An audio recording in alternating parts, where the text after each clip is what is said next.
He shoved her with the flat of his boot. The boot connected with her shoulder, and 8-year-old Lily Whitaker hit the red Texas dirt face first. Her palm split open on the cracked ground, and a thin line of blood appeared along her jaw where the grit had scraped it. She didn't scream. She didn't cry out. She just lay there, small and still, barefoot in the dust of Main Street, while 43 people stood in the morning heat and watched. Not one of them moved. That was Red Hollow, Texas, in the summer of 1881. That was the kind of town that could look at a child bleeding in the street and feel nothing at all. Nothing, until one man stepped off his horse. Before we go any further into Lily's story, I want to ask you something from the bottom of my heart.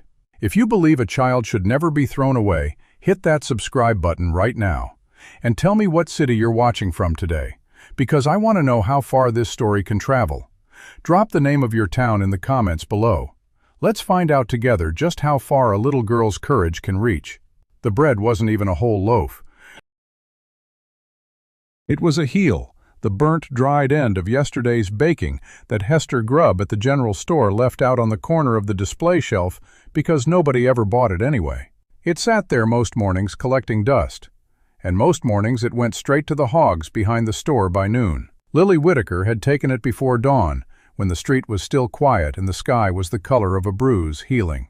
She hadn't snuck. She hadn't even run. She had simply picked it up with both hands and eaten it, standing right there at the edge of the boardwalk, chewing slowly because her jaw still ached where Tommy Pratt had hit her 2 days before for standing in the wrong spot near the water trough. She had not made it far before Hester Grubb's voice split the morning open like an axe through dry wood. "Thief! That girl is a thief! Somebody get the sheriff! That orphan just stole from my store!" Lily hadn't run then either. She stood with crumbs still on her lips and looked at Hester Grubb with the kind of calm that only comes to children who have already survived the worst thing and know that whatever comes next can't be much worse than what already happened. Within 15 minutes, half the town had gathered. Within 20, Sheriff Wade Holt was there. He was a tall man, wide through the shoulders, with a jaw that looked like it had been carved out of the same red clay that made up the road. He had a way of walking through a crowd that made people part for him without him saying a word, not because they respected him, but because they had learned that being in his path when he was in a mood like this one was a thing to be avoided. He stopped in front of Lily. He looked down at her the way a man looks at something on the bottom of his boot. "You steal from Hester," he said. Lily looked up at him. "It was the bread nobody wanted." "That ain't the question I asked you." "Yes, sir," she said. "I took it." He nodded slowly, like she had just confirmed something he already knew about her, about all children like her, about the kind of people who ended up alone in towns like Red Hollow without anyone to speak for them.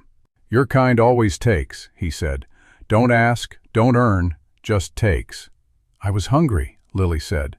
"Everybody's hungry, girl. That don't give you rights to what ain't yours." He said it loud enough for the crowd to hear, and the crowd rewarded him with the sound he was looking for, a low murmur of agreement, a shifting of boots in the dust, a few heads nodding like he had just said something wise and true instead of something ugly dressed up as a lesson. Lily said nothing. She had her hands folded in front of her, fingers laced together, the same way her father had taught her to stand when she was nervous. "Keep your hands where people can see them. Don't fidget. Don't give them more reason." Her father, Daniel Whitaker, a U.S. Marshal dead 7 months now, and the manner of his death still sitting in Lily's chest like a stone she couldn't swallow and couldn't spit out. "You listening to me, girl?" Sheriff Holt said. "Yes, sir. What you did is a crime. Don't matter how hungry you are. Don't matter what you think you deserve." He turned slightly to address the crowd as much as her. "And there's consequences for crime in this town. Always been, always will be. That's how order works. You let a child steal and you don't correct it, you're raising a criminal. Town like this can't afford that." Someone in the crowd said, "That's right."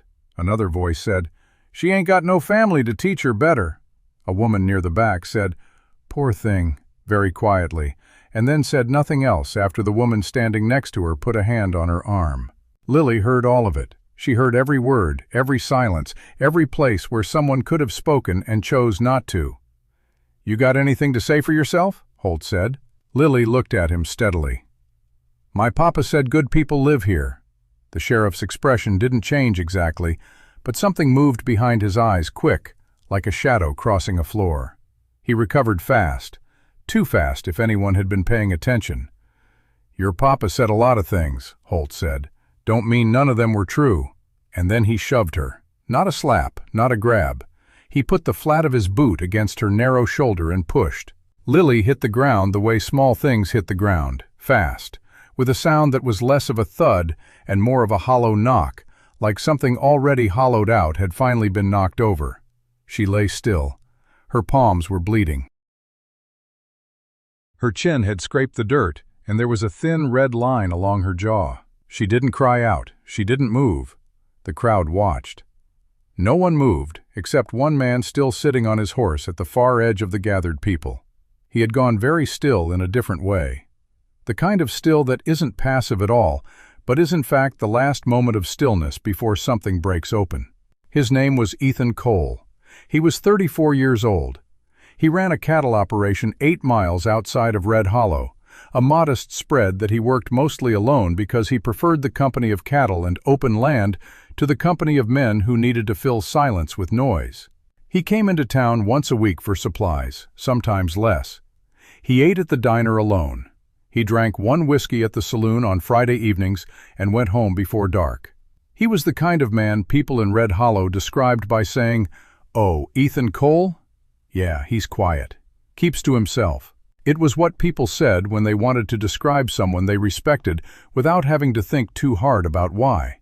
And it was what they said about Ethan, because over the years it had become the most accurate thing they could think of. He had never caused trouble. He had never gotten into disputes. He paid what he owed, said thank you, and left. He had been coming into Red Hollow for 11 years, and in 11 years he had never once gotten involved in anything that wasn't his business. He watched the sheriff's boot connect with Lily Whitaker's shoulder. He watched her hit the ground. He watched the crowd stand there like they had all been turned into something that couldn't move, couldn't speak, couldn't do the one thing that every one of them, in the part of themselves they didn't examine too closely, knew needed doing. Ethan Cole swung down off his horse. He didn't rush. He moved through the crowd the way water moves through a narrow place, finding the gaps, filling them, steady and quiet. People moved aside for him without quite understanding why they were doing it.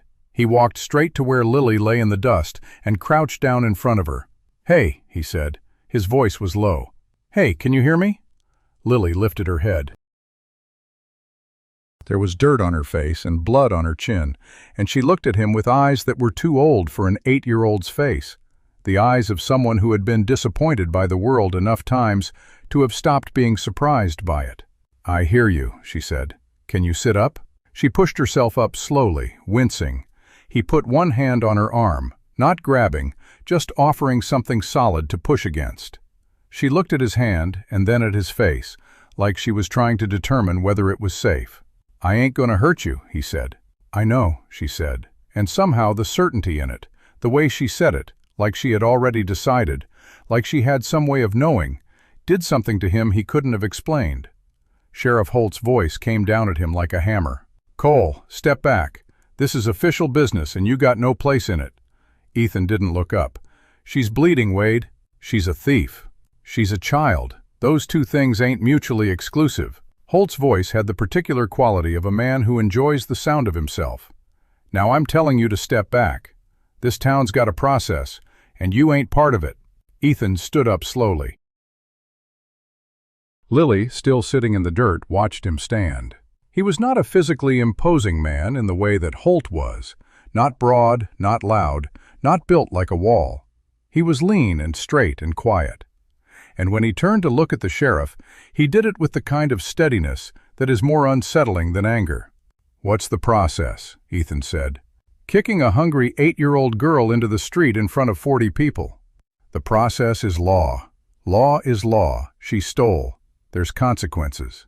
You shoved her down, Wade. There's no law in Texas that says that's a consequence for stealing a piece of bread.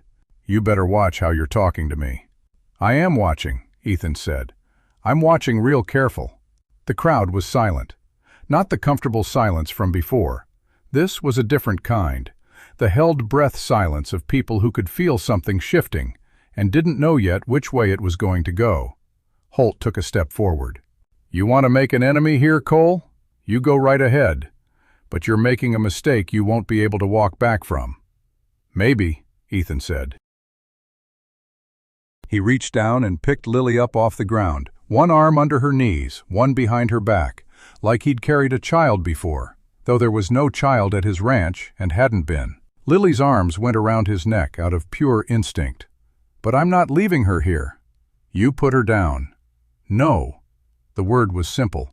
No qualification, no apology, no explanation attached to it. Just no. Something in Holt's face went tight. "I'm the law in this town, Cole." "I know what you are," Ethan said, and then very quietly, so that only Holt could hear, "I know exactly what you are." Holt stared at him. Ethan held his gaze for a moment, then turned away and walked back through the crowd toward his horse. The crowd parted again. Some of them looked at their boots. Some of them looked at the sheriff. A few, just a few, looked at Ethan and the girl he was carrying with something that might have been shame.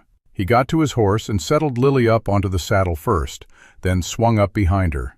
She was small enough that there was room, just barely. "You got anywhere to be?" he said. "No," she said. "You hungry still?" She didn't answer right away. He had the sense that the question surprised her, not because it was unusual to be hungry, but because someone had asked. "Yes," she said finally, small and honest. "All right," he said, "let's go." He turned the horse and rode out of town at a walk, not hurrying, not looking back.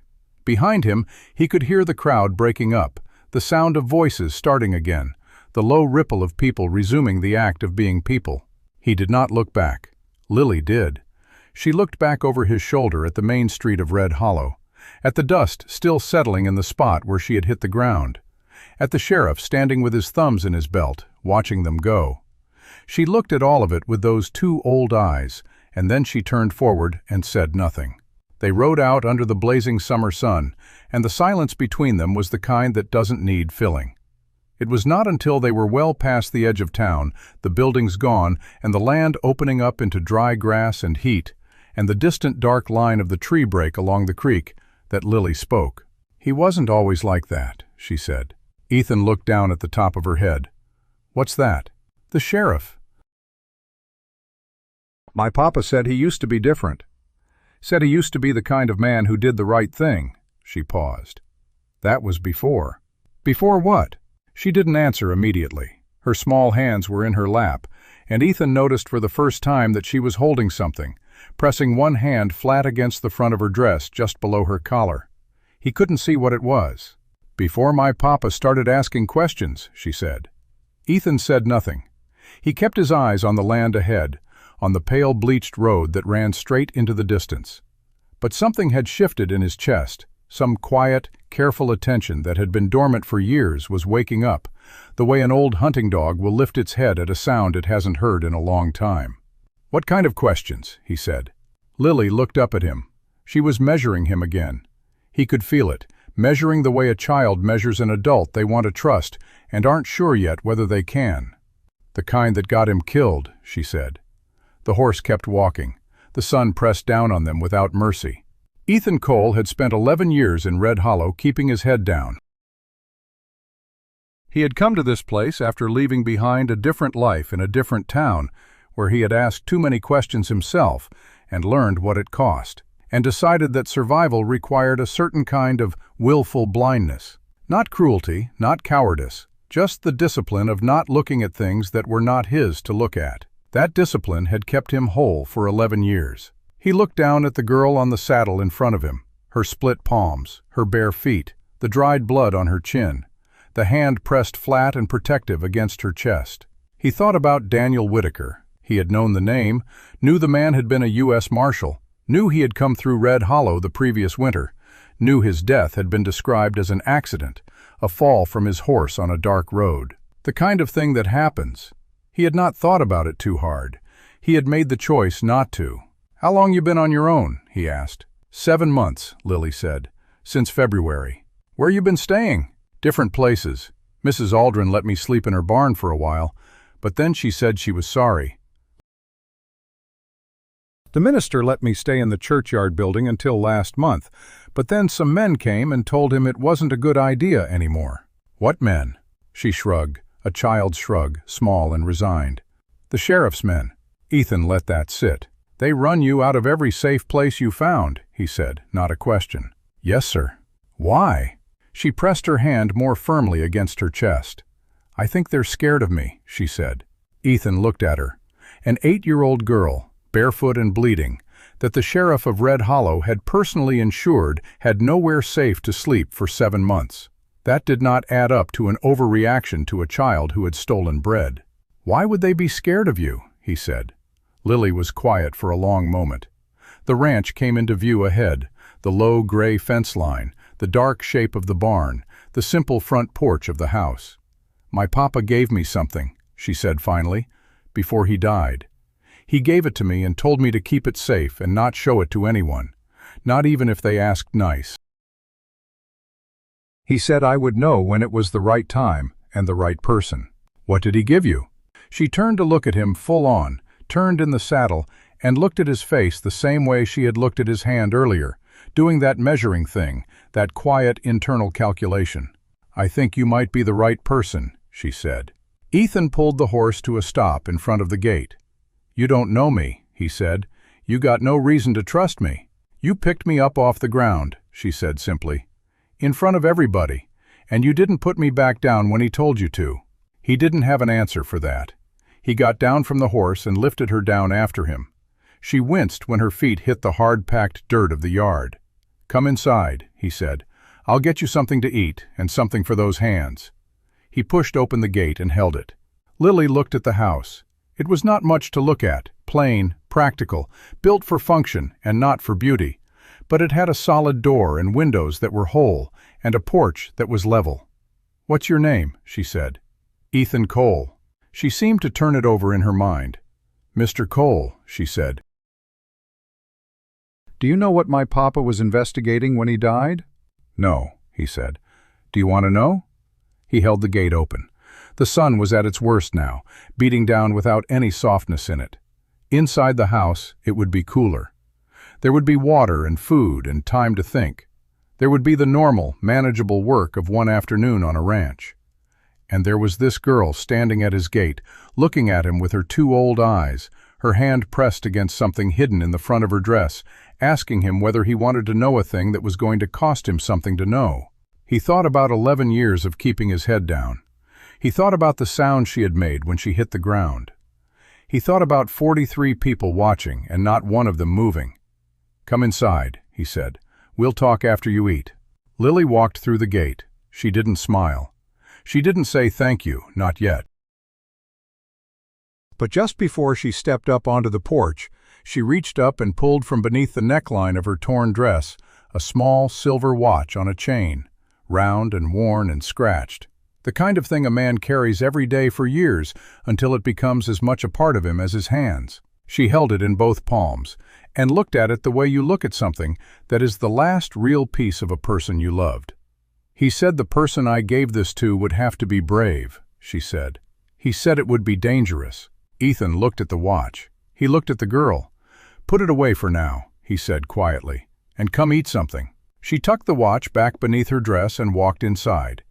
And Ethan Cole stood on his porch for a moment longer, looking back down the road toward Red Hollow, toward the town he had lived beside for 11 years without ever really seeing. He had the distinct feeling, the certain bone-deep feeling of a man who has spent years learning to trust his instincts, even when he wished he couldn't, that nothing from here forward was going to look the same as it had looked before. He stepped inside and closed the door.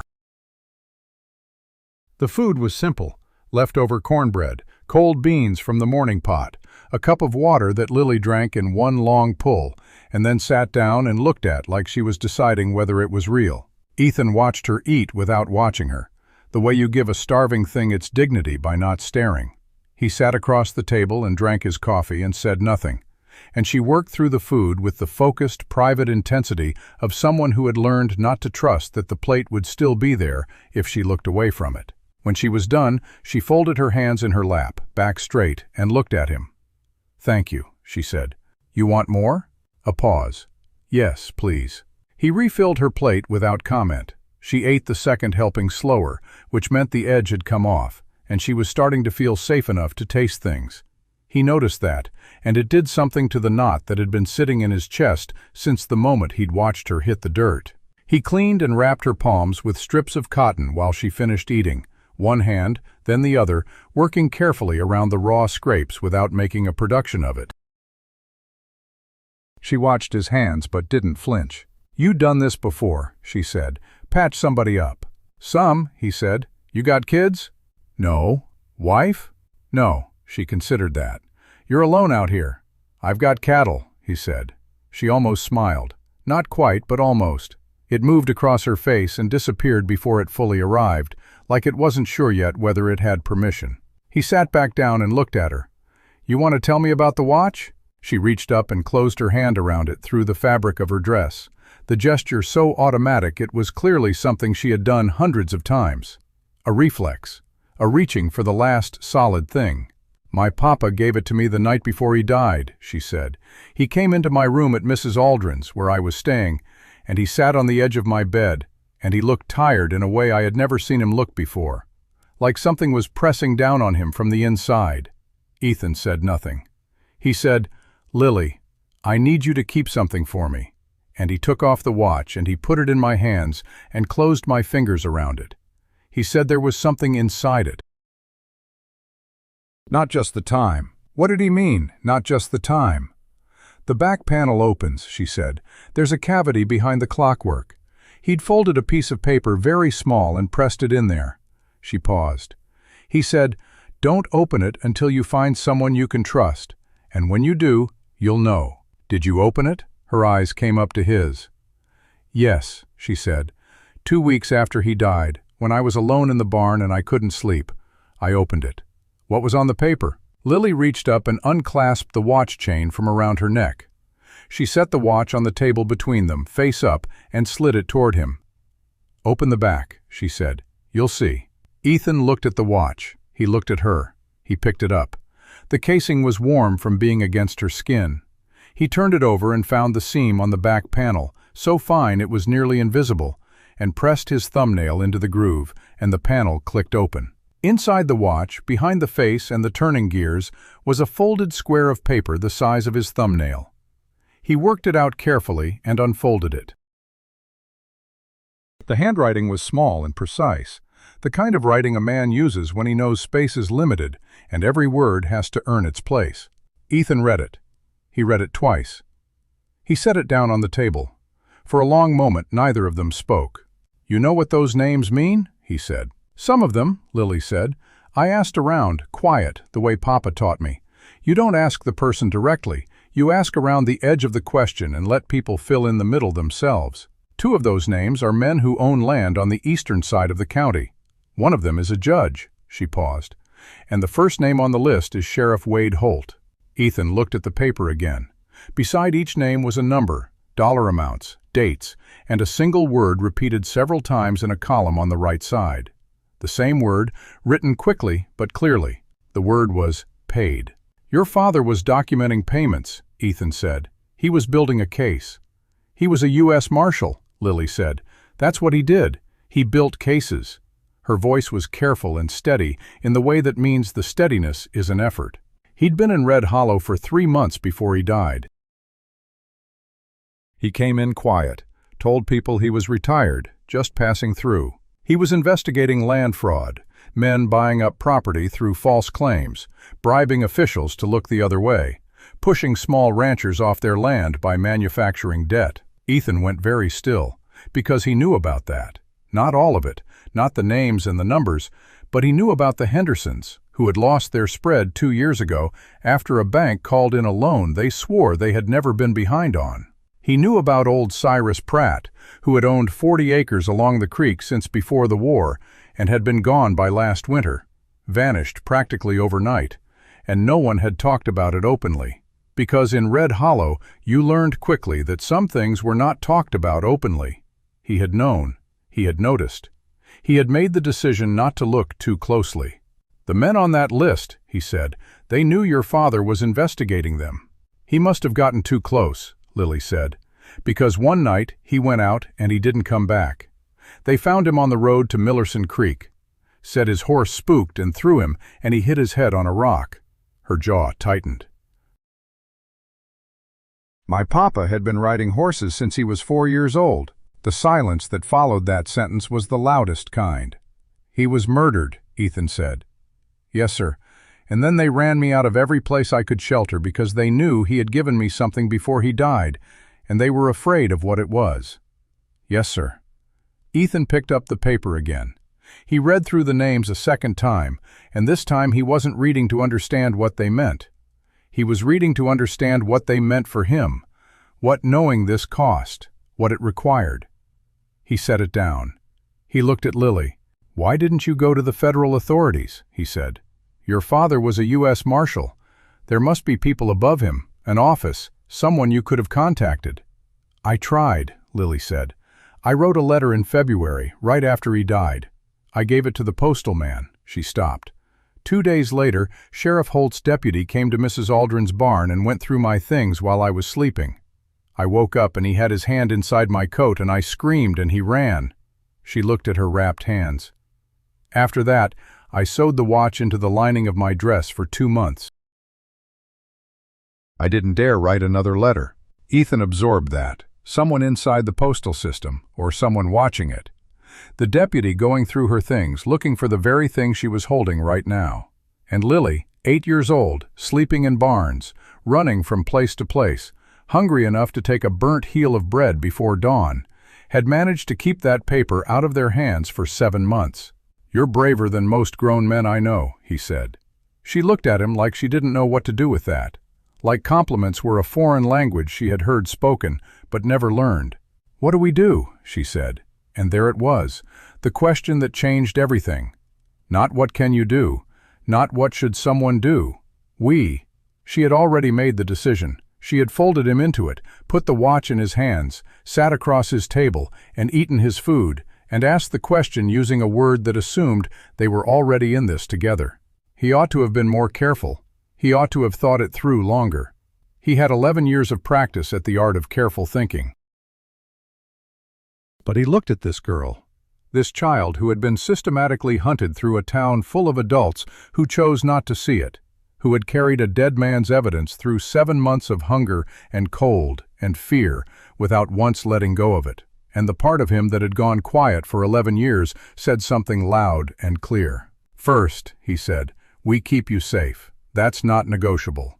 Lily nodded. Second, we need to get that list to someone who can act on it, someone outside of Holt's reach. I know a man in Abilene, a former circuit judge, retired now. He's got no connection to Red Hollow. He would know who to contact at the federal level. How do we get a message to him without it being intercepted? Not by mail, Ethan said. I'd have to write it there myself. That's 2 days, maybe 3. I can't leave you here alone for 3 days. I know, he said again. They sat with that problem. It was Lily who spoke first. I could go with you. You could, he said. But if Holt comes looking and we're both gone, he'll know we're running, and he'll send men after us. Right now, he thinks he put you back in your place today. He thinks you're too scared and too hungry to cause trouble. He doesn't know what I know yet. Then we have to be fast, Lily said, before he figures out that you didn't take me away just to be kind. Ethan looked at her. You think fast. I had to learn, she said plainly. And there was no self-pity in it, just a statement of fact, the way you state the weather. He stood and went to the window. The afternoon light was long and hot, the yard quiet. The road empty in both directions as far as he could see. But empty roads in Red Hollow didn't mean what they were supposed to mean. He had learned that much. There's another problem, he said, turning back. Holt's going to come here. Lily said, not a question. Maybe not today, maybe not tomorrow. But he saw me take you. He knows where I live. And if he's running the operation your father was investigating, if those land deals and those payments are still ongoing, he can't afford to let you walk around free with whatever you might be carrying. He doesn't know about the paper for certain, Lily said. He knows Papa gave me something, but he doesn't know what. He'll want to find out, Ethan said. And he'll want to find out quietly before anyone else starts asking questions. He crossed back to the table and folded the paper with the same care her father must have used, pressed it back into the cavity behind the watch face, and clicked the panel shut. He handed the watch back to Lily. She put it back around her neck without a word. "There's someone in town I trust," Ethan said slowly. "Martha Greer. She runs the laundry on the east end of the main street. Widow. No connection to Holt. Been in Red Hollow since before he was elected. She knew your father." Lily looked up sharply. "She knew who he was," Ethan said. "Or she suspected. She came to me last winter, quiet, said a man had been asking around about property records and that she thought something was wrong in this town, and had been wrong for a long time. I told her I couldn't get involved." A pause. "She'll remember that." Lily said carefully, "But you're going to go to her anyway." "I'm going to go to her tonight," Ethan said. "After dark. She has a brother in Abilene. She sends him letters regularly, and nobody watches her mail because nobody thinks she's significant. If she's willing, she can get a letter out for me, and if she's not willing, then we ride to Abilene ourselves, and we hope we're faster than whatever Holt sends after us." Lily pressed her lips together. She was thinking. He could see the machinery of it behind her eyes, the rapid sorting of risk and option that she had gotten very good at out of necessity. "You trust her?" she said. "As much as I trust anyone in that town." "That's not a lot." "No," he agreed, "it isn't." She looked at him for a long moment. "When my papa chose to trust someone, he said he looked for one thing. He said he didn't care how smart they were or how strong they were. He looked for whether they were afraid." "Afraid isn't necessarily bad," Ethan said. "No," she said. "He said the right kind of afraid is what makes a person careful.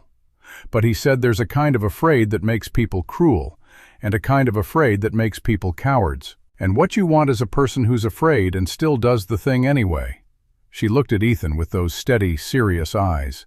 "You were afraid today in the street. I could see it." He said nothing. "But you got off your horse," she said.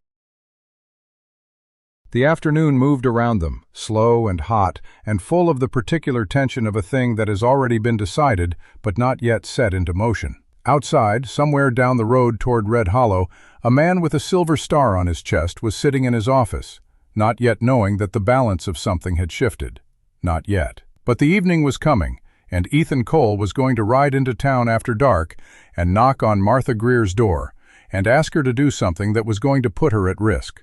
And he was going to do it because a dead marshal's daughter had pressed a folded piece of paper into his hands and said, "We." He started getting ready, moving around the kitchen, quiet and purposeful, checking the lamps, thinking through the route to Martha's place, calculating how long it would take and how much dark he'd have to work with. Lily sat at the table and watched him. "Mr. Cole," she said. He looked at her.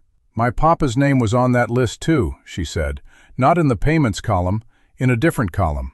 The last column on the right side, the one you didn't ask me about." Ethan went still. "What's in that column?" he said. Lily looked at the table. Her voice was very quiet when she said it. "Names of people who found out," she said, "and what happened to them after." The lamp on the counter threw a thin, steady light across the room. Outside, the sun was going down over Red Hollow. And somewhere inside that town, a list existed that connected men with money and power to land stolen, officials bought, and people silenced. And Daniel Whitaker's name was on it. Not as a participant, as a target, as someone who had gotten too close and been dealt with the way inconvenient truths were dealt with in a town where the right men owned the right things, and everyone else looked the other way. Ethan Cole pulled on his jacket. He checked his revolver without making a show of it. "Stay inside," he told Lily. "Bar the door. Don't open it for anyone. I'll be back before midnight." "What if you're not?" she said. He looked at her. "I will be," he said. She didn't argue. She walked him to the door and she watched him go. And when the sound of the horse faded down the road, she walked back to the table and sat down and pressed her hand flat against the watch under her dress and held it there in the dark, in the quiet. The way you hold the last thing that still feels like home. Martha Greer answered the door on the second knock, which told Ethan she had been awake. People in Red Hollow who had nothing to hide went to bed at dark. People who were thinking hard about something stayed up. She looked at him in the thin light from her lamp. She was 60, or near to it, with white hair pulled back tight and eyes that had seen enough of the world to stop being surprised by most of it. She looked at his face, and then past him at the empty street, and then back at his face. "Ethan Cole," she said. "It's been a long time since you came to see me."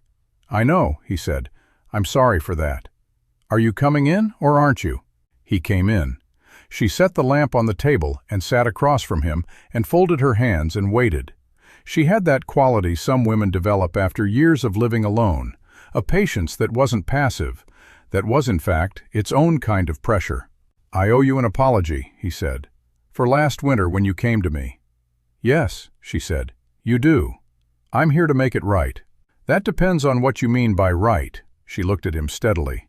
"I heard what happened in the street today. Word travels fast in a town with nothing better to do. You took the Whitaker girl. She's at my ranch. Is she safe, for now?" Martha's jaw tightened slightly. "That man shoved a child into the dirt in front of half this town, and not one person said a word. I have been ashamed of myself all day for being one of them." "You didn't shove her," Ethan said. "I didn't stop him either. In my experience, that's the same thing wearing different clothes." She unfolded her hands and put them flat on the table. "What do you need?" He told her. Not everything, not the watch, not the full contents of the paper, but enough. The name of his contact in Abilene, what the letter needed to accomplish, the need for speed and silence. Martha listened without interrupting. When he finished, she sat for a moment very still. "You know what you're asking me to do," she said. "Yes, ma'am. If Holt finds out, I know. I'm a 60-year-old widow with a laundry business and a bad hip, Ethan. I am not exactly built for whatever comes after." "I know," he said, "and I wouldn't ask you if there was another way." She looked at him for a long time. He didn't try to fill the silence. "Daniel Whitaker," she said finally, quietly, like the name was something she had been carrying carefully for a long time. "He sat right where you're sitting about 9 months ago. He drank coffee, and he told me about his daughter, how smart she was, how she had her mother's eyes and her grandfather's stubborn streak." Her voice stayed level, but something moved under it. "He said he was worried about her. He said he had gotten himself into something that was bigger than he'd planned for, and he wasn't sure how it was going to end." Ethan went still. "He told you what he was investigating?" "He told me enough." Martha stood and went to her writing desk and took out paper and a pen. "I'll write the letter tonight. My brother will have it in 3 days. He'll know who to contact." "There's one more thing," Ethan said. She turned. "Lily told me something tonight about the paper her father left her. There's a column on that list, names of people who found out about the operation. People who were silenced." He paused. "I need to know. Martha, is your name on a list somewhere that I should know about?" "Did you tell Holt you'd spoken to Daniel?" The silence that followed was 4 seconds long. He counted them. "No," she said. "I never told anyone. I was—" She stopped, pressed her lips together. "I was afraid. Same as everyone else in this town." She set the pen down and looked at him directly. "But I'm less afraid of Holt than I am of meeting my maker, knowing I watched that child sleep in barns for 7 months and didn't do a single useful thing about it." Ethan nodded. He stood. "I need to get back to her." "Go," Martha said. "The letter will go out with the first postwriter in the morning. I know the man. He doesn't talk." He was almost to the door when her voice stopped him. "Ethan," he turned. "Holt had a meeting tonight at the land office. I saw 3 horses out front when I closed up shop. Holt's, Ray Decker's gray, and a horse I didn't recognize, a big bay with a cut ear." He absorbed that. Decker, Judge Decker, the same name. A meeting after dark, on the day that Ethan Cole had picked an orphan girl up off the street and ridden out of town with her. "They know," he said, "not a question." "They're figuring it out," Martha said. "Which is not the same as knowing, but it won't take them long." He didn't sleep that night. He got back to the ranch to find Lily exactly where he'd left her, sitting at the table, bolt upright, her hand on the watch, her eyes open in the dark. She had not lit the lamp. He understood why without asking. A dark window was a window that told no one anything. He told her about Martha. He told her the letter would go out in the morning. He did not tell her about the meeting at the land office. She saw it on his face anyway. "What else?" she said. "Holt met with someone tonight, a judge. Judge Decker." Lily went very still. "He's on the list, third name, R.L., 4 payments, $300 each." She paused. "My papa wrote a note next to his name. The note said, Circuit Authority, meaning whatever case gets built has to go above him. He's the top of the local court. Any charges filed in this county go through his courtroom." Ethan sat down. "So even if we get word to the federal office in Abilene, any proceedings that start in this county go straight to the man who's being paid to make them disappear." Papa knew that. He was trying to build something big enough that it would go federal from the start, bypass the local court entirely. "That takes time," Ethan said. "That takes evidence." "More than a list of names and numbers," Lily said. "That list shows payments were made. It doesn't show what the payments were for. Papa had more. He had land records, deed transfers. He had documented which properties were taken and how, which loans were manufactured, which claims were falsified."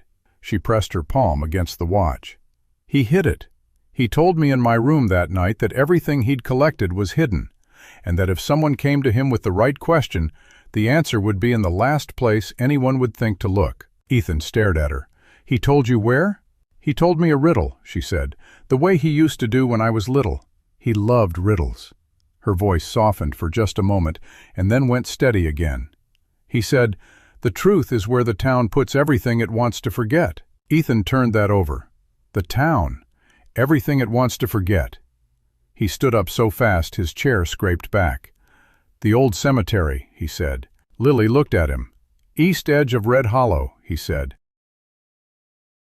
"Behind the old Methodist church that burned down in '74. Nobody goes out there anymore. It's not the active burial ground. The town's been using the new one on the North Road since the fire. The old cemetery is just—" he paused. "It's where they put the things they want to forget." Her lips parted slightly. "You think he buried something there?" "Your father was thorough," Ethan said. "He gave you the list to survive on, the names and payments, small enough to hide in a watch. But the full evidence would have been bulky, documents, records. He needed somewhere secure." "We have to go get it," Lily said immediately. "Not tonight." "Then when?" "Tomorrow, before light, before Holt's men are moving." He looked at her. "If it's there, if we can get it and get it to Abilene along with the letter Martha is sending, we have something that can't be dismissed. Names and money and documentation of the land fraud itself. That's not a list someone can call a forgery. That's a federal case." Lily nodded slowly. She was running through it, checking it the way her father had presumably taught her to check things, looking for the weak places. "What if someone already found it?" she said. "Then we ride to Abilene with what we have and hope it's enough. And if Holt moves on us before morning?" He looked at her steadily. "Then we deal with that when it comes." She looked back at him with the same steadiness, and he had the strange and certain feeling again that he was not talking to an 8-year-old child. He was talking to something that had been forged into a different shape by 7 months of pressure that should have broken it entirely. "Get some sleep," he said. "I'll keep watch." "I don't sleep much," she said. "I know. Try anyway." She went to the back room where he had put down a bedroll. He heard the creak of her settling onto it, and then silence. And he sat in the front room with the lamp down low and his revolver on the table beside him and his eyes on the window. The first knock came at 2:30. Not on the door, on the window. 3 quick taps, the kind of knock that is trying to be heard without being heard. Every muscle in Ethan's body went wire tight. He was on his feet with the revolver in his hand before the third tap landed. He went to the window and looked out, without putting himself in the center of the frame. A woman alone. He didn't recognize her shape at first, and then the angle of the lamp caught her face, and he recognized Ruth Aldrin, the same Mrs. Aldrin who had let Lily sleep in her barn, and then told her she was sorry and asked her to leave. He opened the door. "Mrs. Aldrin." "Let me in," she said. Her voice was shaking. "Please, I don't have much time." He stepped back. She came in fast, and he closed the door behind her, and she stood in the middle of his front room with her shawl pulled tight around her and her face the color of old flour. "Is Lily here?" she said. "She's sleeping. Don't wake her. I need to know she's here and she's all right." Ruth Aldrin pressed her hand to her mouth for a moment. When she lowered it, her chin was trembling. "I should have let her stay. I should never have, Ethan. They threatened my son. That's why I made her go. Holt's deputy came to me and told me my boy's business loan would be called in the next day if that girl was still on my property." Her voice cracked. "Tommy is 26 years old, and he has 2 children, and I was—" "You were afraid," Ethan said, not forgiving, not condemning, just naming it. "I was a coward," she said. "And that child paid for it." She looked at the door to the back room. "I heard there was a meeting tonight at the land office. I heard them talking. My property backs up against the alley and the window was open. I couldn't catch all of it, but I caught enough." "What did you hear?" "Holt told someone, the other man, I don't know his voice, that things needed to be handled clean, that they could not afford a repeat of what happened with the marshal." She stopped. "He said the girl needed to be found. He said whatever Whitaker left behind needed to be recovered before anyone could move on it." Her eyes came to Ethan's. "He knows she has something, Ethan. He doesn't know what, but he knows." "Does he know about me?" "He said," Ruth stopped again, swallowed. "He said you were a problem he should have dealt with years ago. He said he'd given you plenty of room because you stayed quiet, but that today you chose a side, and he wasn't going to let it sit." Ethan let that land. He let it settle into the place where decisions live. "What are you going to do?" Ruth said. "I'm going to finish what Daniel Whitaker started," he said. She stared at him. Then something in her face changed.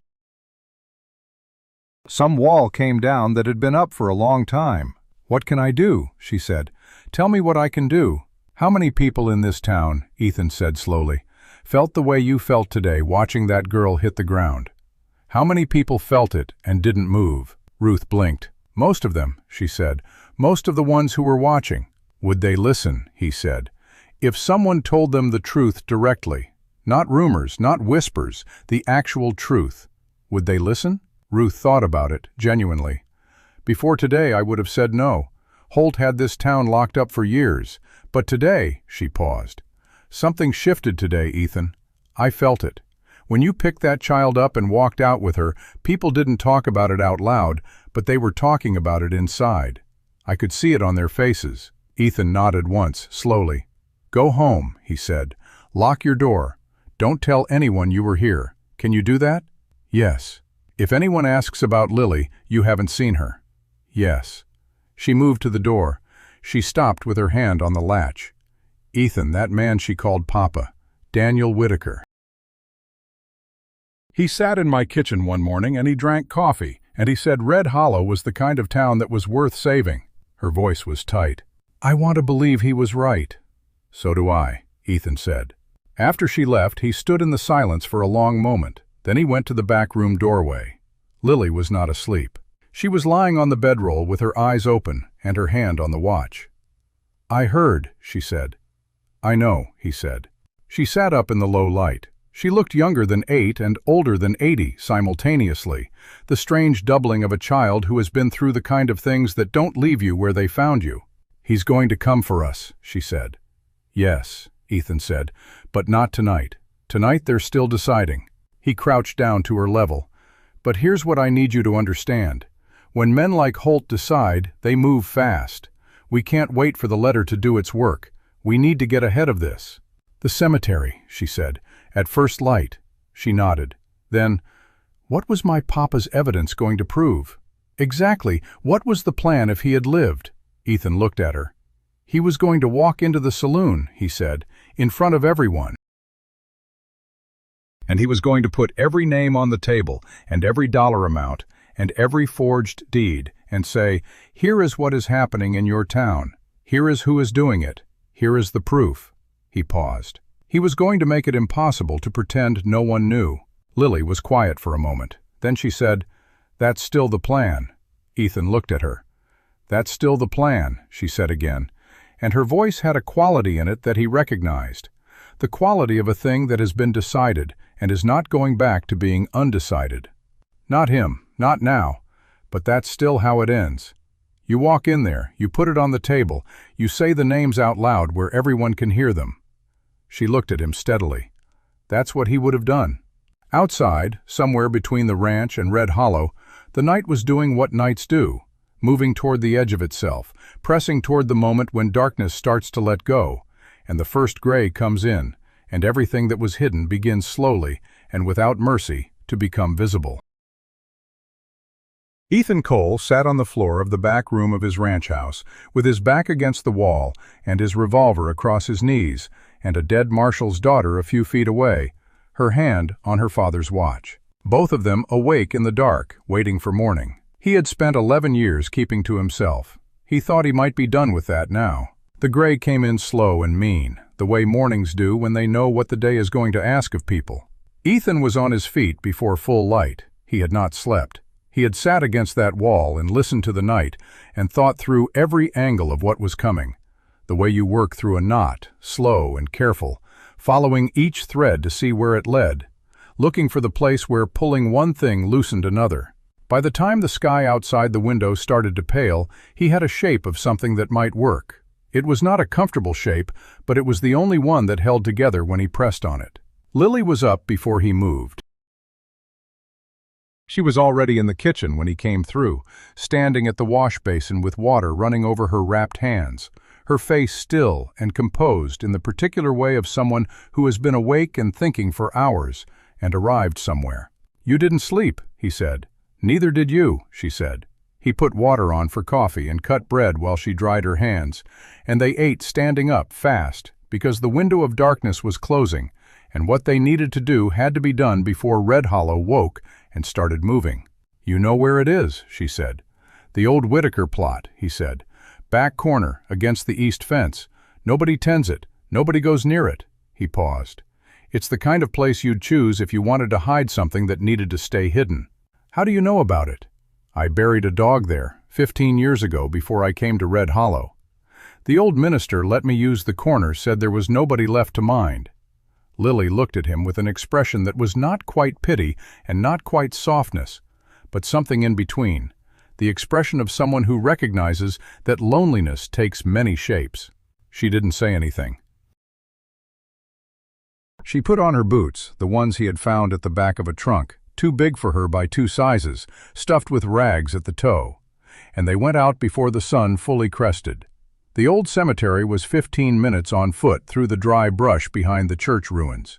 They went on foot because a horse meant sound, and sound meant attention, and the last thing they needed this particular morning was anyone in Red Hollow looking toward the east edge of town and seeing Ethan Cole moving through the dark. Lily walked beside him without complaint.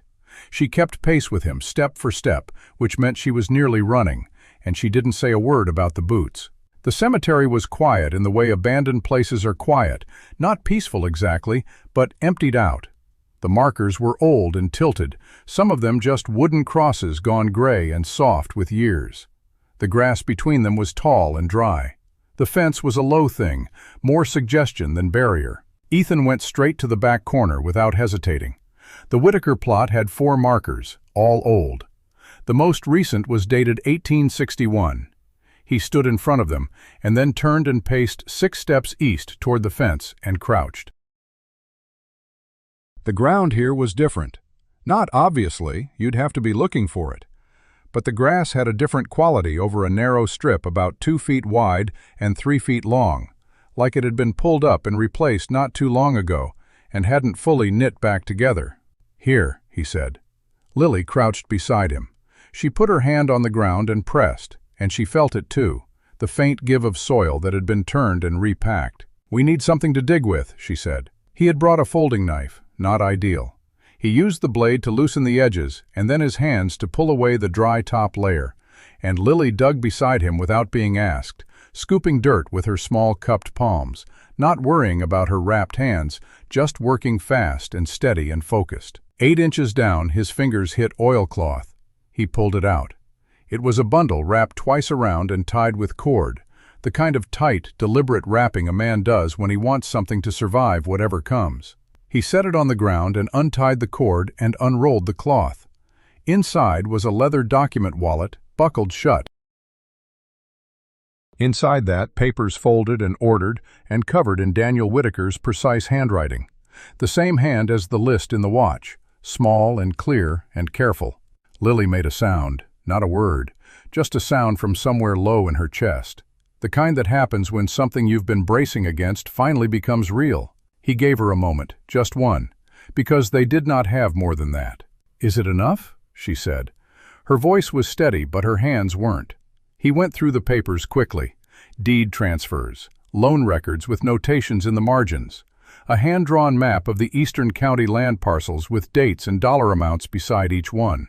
3 sworn statements, signed, from small ranchers who had lost their properties. The Hendersons were there, and Cyrus Pratt, and a family named Boone that he didn't know. At the bottom of the wallet, folded separately, a letter on official U.S. Marshal's Office letterhead, dated January of this year, signed by Daniel Whitaker, and addressed to the Federal District Office in Austin, laying out the full case with all supporting documentation attached. The letter had never been sent. He was going to send this, Ethan said. He died before he could. Lily said nothing. Ethan looked at the letter. He looked at the date, January 14th. Daniel Whitaker had been found dead on January 19th, 5 days. He had been 5 days from sending this. Something tightened in him that was not quite anger and not quite grief, but had something of both in it. He rewrapped the documents in the oilcloth, tied the cord, tucked the bundle inside his jacket. "Let's go," he said. They were halfway back through the brush when they heard the horse. One horse, moving at a walk on the road that ran along the north side of the church ruins. Slow and deliberate. The kind of pace that means someone is looking, not traveling. Ethan put his hand on Lily's shoulder and they stopped, both of them perfectly still, and listened. The horse stopped. The sound of leather and metal, someone shifting in the saddle. Then a voice. "Cole." Deputy Ray Sutter. Ethan knew the voice. Young, maybe 25. The kind of young man who attached himself to power because he hadn't yet figured out that the thing he was attached to wasn't actually powerful, it was just loud. "Cole, I know you're out here. Sheriff wants a word." Neither of them moved. "The girl, too," Sutter said. "Sheriff says no trouble, just a conversation." Lily looked up at Ethan. He looked down at her. She shook her head, a single, small, definitive movement. He agreed with her entirely. He put his mouth close to her ear. "Follow the fence line south. Don't run until you're past the tree break and the road can't see you. Get to Martha Greer's back door. Don't knock on the front. Tell her what we found. Give her the documents." She grabbed his arm. "What are you doing?" "Going to have a conversation." "Ethan, take the documents." He pressed the oilcloth bundle into her hands. She took it and held it to her chest. "Go now. Don't wait for me." She looked at him, those eyes, the weight in them. "Don't you get killed," she said, quiet and fierce and 8 years old. "I don't plan on it," he said. She went. He watched her move along the fence line, low and fast and silent. And then he turned and walked toward the road. Sutter was exactly where he'd expected, mounted on the road, positioned where he could see the church ruins and the cemetery gate. He was alone. That was either reassuring or alarming, and Ethan hadn't decided which yet. "Deputy," Ethan said. Sutter looked down at him. He was trying to look official, and mostly managed it. "Morning, Cole. Sheriff wants to see you. Said it's about what happened in town yesterday." "I figured," Ethan said. "Where is he?" "His office. Said come in voluntarily, save everyone some trouble." "And the girl?" "Sheriff just wants to make sure she's all right," Sutter said. "She's a minor, no family. Town's got a responsibility." Ethan almost laughed at that. He looked up at the deputy and said nothing. "Where is she?" Sutter said. "Somewhere safe," Ethan said. Something shifted in Sutter's face. "Cole, don't make this difficult. You're a reasonable man. The sheriff's a reasonable man. There's no reason this has to get complicated." "Ray," Ethan said, and he said it in the tone you use when you're deciding to be honest with someone who may not deserve it. "You're a young man. You got years ahead of you. Before you ride any further down the road Holt has you on, I want you to ask yourself one question." Sutter's jaw tightened. "I'm not here for a lecture." "The question," Ethan said, "is whether you know what kind of man you're working for. Not what kind you think he is, what kind he actually is." He held the deputy's eyes. "Because the men who find out too late that those are two different things, they don't tend to fare well." Sutter was quiet for 4 full seconds. Something moved in his face, not quite doubt, but the shadow of it. The ghost of a question he'd been not asking himself. Then it closed back up. "I'll tell the sheriff you're coming in voluntarily," he said. "You do that," Ethan said. He watched the deputy ride back toward town. Then he turned and went a different way, not toward the ranch, not toward Red Hollow. Toward Martha Greer's back door, where he hoped to God an 8-year-old girl had arrived with a bundle of oilcloth and the entire weight of her father's work in her arms. Martha's back door opened before he raised his fist to knock. Lily was inside. She had the documents spread on Martha's kitchen table, and Martha was bent over them with her reading glasses on, moving through the pages with the focused intensity of a woman who had spent 60 years learning how to evaluate what mattered. "Shut the door," Martha said without looking up. He shut it. He looked at Lily, who looked back at him with an expression that was equal parts relief and the kind of anger that comes from caring whether someone lives or dies. "Sutter's riding back to Holt," he said.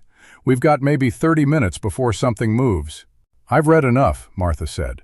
She straightened up. She took her glasses off and set them on the table, and looked at Ethan with an expression he recognized. The expression of someone who has just confirmed the worst thing and is now deciding what to do about it.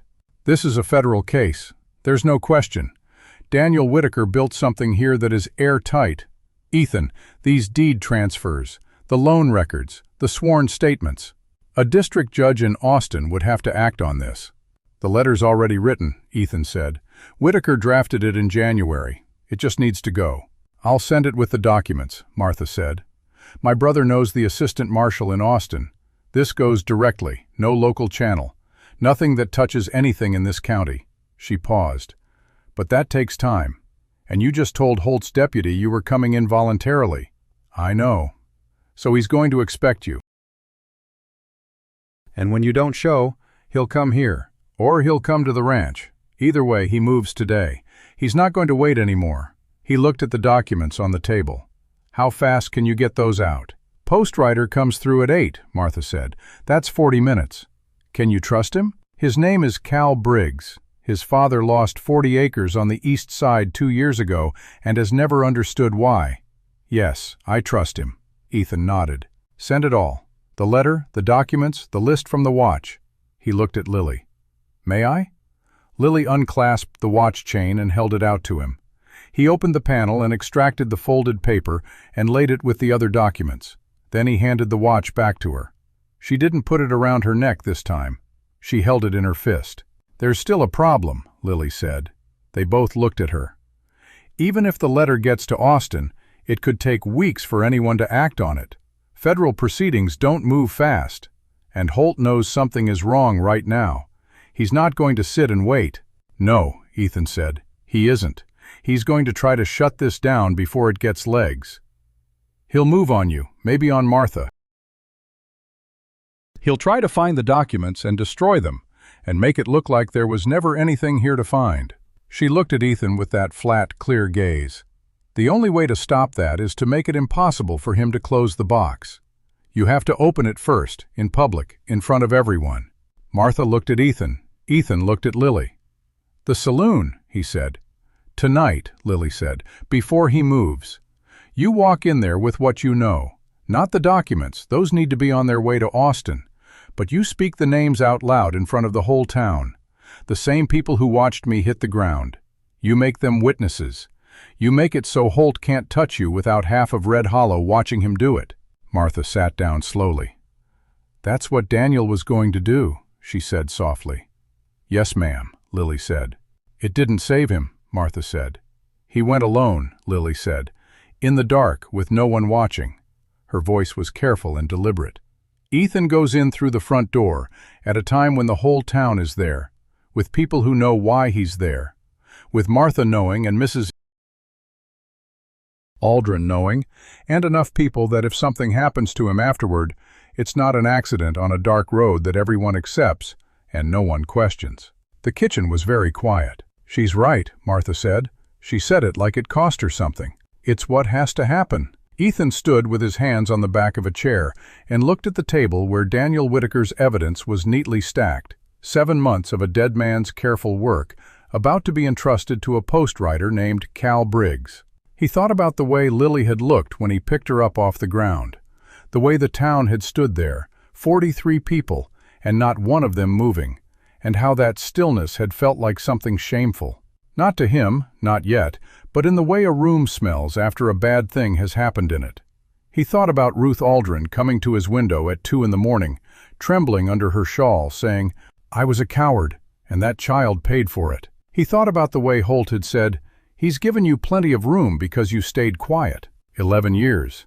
He had been given room because he stayed quiet, because he was useful to them as a man who looked away. "All right," he said. Martha exhaled. Lily made no sound, but something in her shoulders changed. Some bracing that had been there since he'd first pulled her out of the dirt came down just slightly. "You'll need people," Martha said. "Not many, but enough. Ruth Aldrin. Tom Briggs, Cal's father, the one who lost his land. There are others who have been waiting for something like this. People who have been angry for a long time but had no place to put it." "Can you reach them before tonight?" Ethan said quietly. "Yes," she stood. "There's something else you should know. Something I didn't tell you last night because I wanted to check it first." She went to the window and spoke with her back to them. "Ray Sutter, the deputy. What about him?" "His younger sister was engaged to a man named Harris Boone. You saw the Boone family in the documents. Harris Boone's family lost their land in the fall. Harris left Red Hollow 3 months ago, broke, no prospects, no way to start a life. The engagement is off." She turned around. "Ray Sutter has been working for the man who destroyed his sister's future, and he may not fully know it yet." The silence that followed had a particular quality. "He hesitated," Ethan said. "When I talked to him this morning, there was a second where he's not too far gone." "But he's close," Martha said. Ethan thought of the deputy's face, the closed-off quality that comes over people when they're trying not to hear something they almost heard. "If he knew," Lily said quietly, "the truth about what Holt did to the Boones, would he stand in that room tonight on the right side of it?" "I don't know," Ethan said honestly. "My papa had a rule," she said. "He said you build a case strong enough and you put it in front of enough people, and some of them will surprise you. He said you can't predict which ones, but the number is always higher than you expect." She looked at the window. "He believed in people, even the ones who let you down." Martha said, "He said those were the ones who needed the most believing in." The documents went out with Cal Briggs at 8:04, tucked inside a feed invoice that Martha had prepared with the practiced calm of a woman who had been quietly keeping Red Hollow's secrets for decades and knew exactly how to move one through the system without anyone noticing. Ethan watched the postwriter go from the corner of the east alley. Lily stood beside him. "It's out of our hands now," she said. "The documents are." "Tonight isn't," he said. She nodded. She still had the watch in her closed fist. She hadn't put it back on, and he hadn't asked why. He understood without needing to be told that she was holding it differently now. Not the way you hold the last piece of someone, but the way you hold something you're about to use. "I want to be there," she said. "Tonight, in the saloon." "Lily, I know what you're going to say. It's not safe. It's not safe for you either, but you're going." She looked up at him with her father's stubbornness and her mother's eyes, and 7 months of surviving a town that tried to disappear her. "He put me in that dirt so no one would have to look at me. So I would stop being a thing that asked questions and became a thing that just disappeared." Her voice was steady and fierce and very quiet. "I am not disappearing."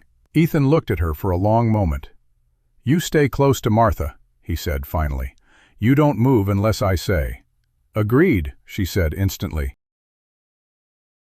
She had clearly expected to have to fight harder than that, and the speed of his agreement made her blink. "Your father built the case," he said. "You kept it alive for 7 months when no one else could have. You've earned the right to be in the room." He looked toward the road to Red Hollow. "But I need you to promise me something." "What?" "Whatever happens in that room tonight, whatever Holt says, whatever he does, you don't speak unless I say your name. Because the moment you speak, you become the story. And right now, we need the documents to be the story." She thought about that. Then, for the first time since he had lifted her out of the dirt on the street in front of 43 people, For the first time since the morning she'd sat at his table and eaten his food and pressed her father's watch into his hands, Lily Whitaker smiled. It was small. It was real.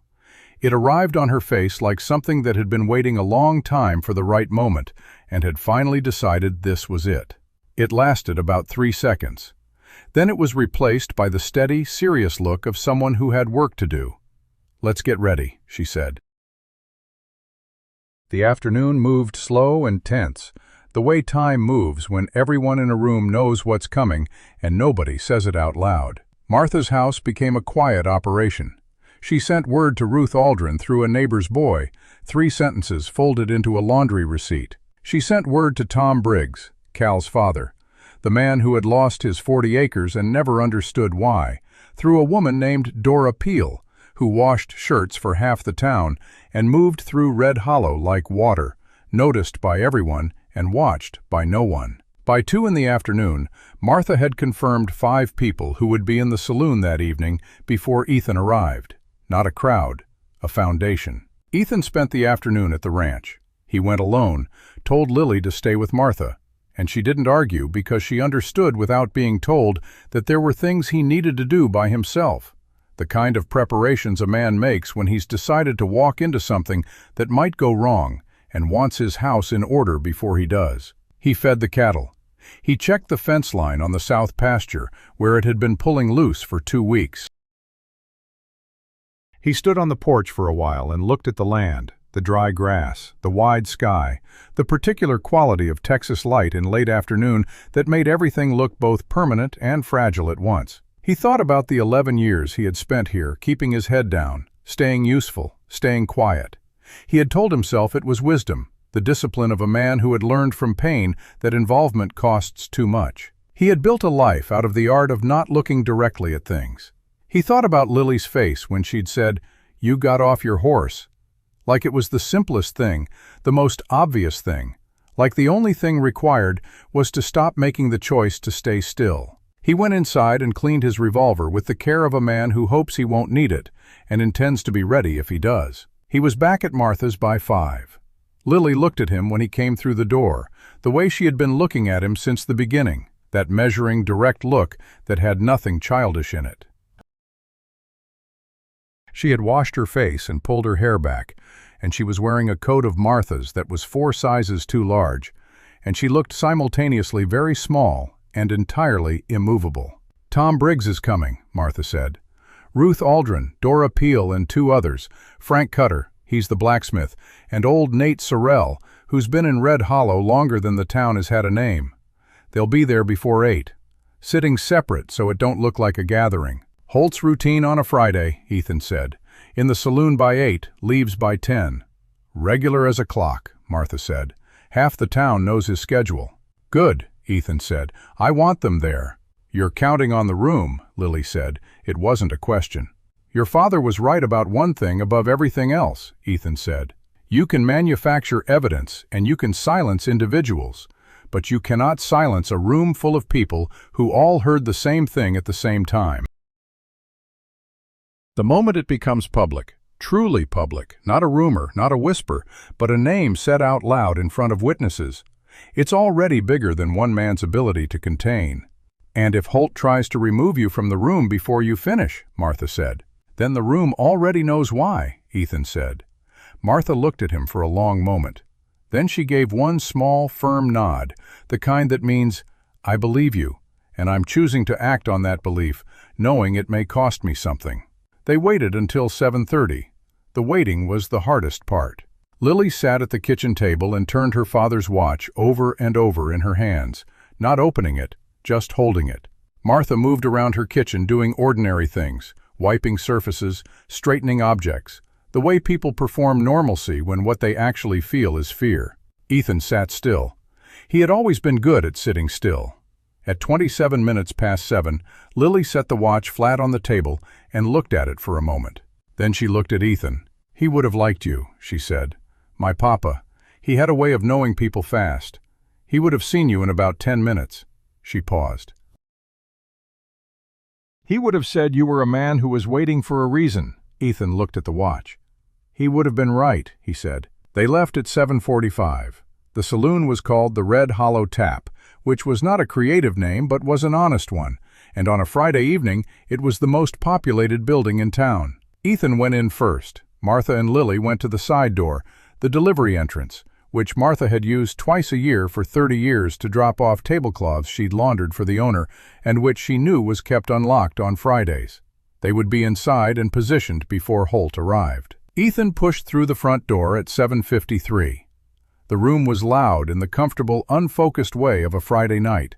Cards at 2 tables, men at the bar, a general low roar of voices. He knew most of the faces. He had been in this room dozens of times. He had always sat at the end of the bar, had his one whiskey, and left. Tonight, he walked to the center of the room and stopped. He didn't raise his voice. He didn't make a dramatic gesture. He just stood there. And something about the quality of his stillness, the deliberate, loaded stillness of a man who has decided something, began to move through the room the way a current moves through water. Conversations faltered, heads turned. One by one, the noise in the room pulled back like a tide going out. Tom Briggs was at a table to the left. He caught Ethan's eye and held it. Frank Cutter was at the bar. Ruth Aldrin near the back, which was unusual. She rarely came to the saloon, and her presence alone was enough to make 2 or 3 people nearby take a second look. "I've got something to say to this room," Ethan said, "and I'm going to say it before Wade Holt walks through that door, so that every man and woman in here hears it before he has the chance to tell you how to think about it." The room went completely quiet. In 30 years of Fridays at the Red Hollow Tap, Ethan Cole had never said more than 4 words to the room at once. Every person present understood on some wordless level that whatever was happening was not ordinary and was not going to resolve the way ordinary things resolved. "Most of you know Daniel Whitaker died in January," Ethan said. "You were told he fell from his horse on the Millerson Road. Accident. Dark night. Spooked animal." He looked around the room slowly. Daniel Whitaker was a U.S. Marshal. He had been in this town for 3 months investigating land fraud, the systematic theft of property from families in this county through manufactured debt and falsified claims. He was 5 days from sending a full report to the federal district office in Austin when he was killed. Nobody moved. Nobody spoke. "He didn't fall from his horse," Ethan said. The silence had a different quality now. The quality of a room that has been holding its breath and cannot hold it much longer. "He left evidence," Ethan continued. "Deed transfers, loan records, sworn statements from the Henderson family, the Pratt family, the Boone family, and others. Names of officials who were paid to facilitate and conceal. That evidence is on its way to Austin right now. It went out this morning on the Postwriter. By the time anyone in this county tries to intercept it, it will already be in the hands of the federal marshal's office." Tom Briggs had put both hands flat on his table. His face was doing something complicated and private. "I'm going to read you the names on Daniel Whitaker's list," Ethan said, "so that every person in this room knows them, so that there is no question going forward about what was done in this town and who did it." He didn't have the paper. He had memorized it. He had sat in Martha's kitchen that afternoon and read it until every name and every number was as clear in his mind as his own address. He began with the smallest names and worked up. 2 land agents, a county clerk, the bank manager who had called in the fraudulent loans.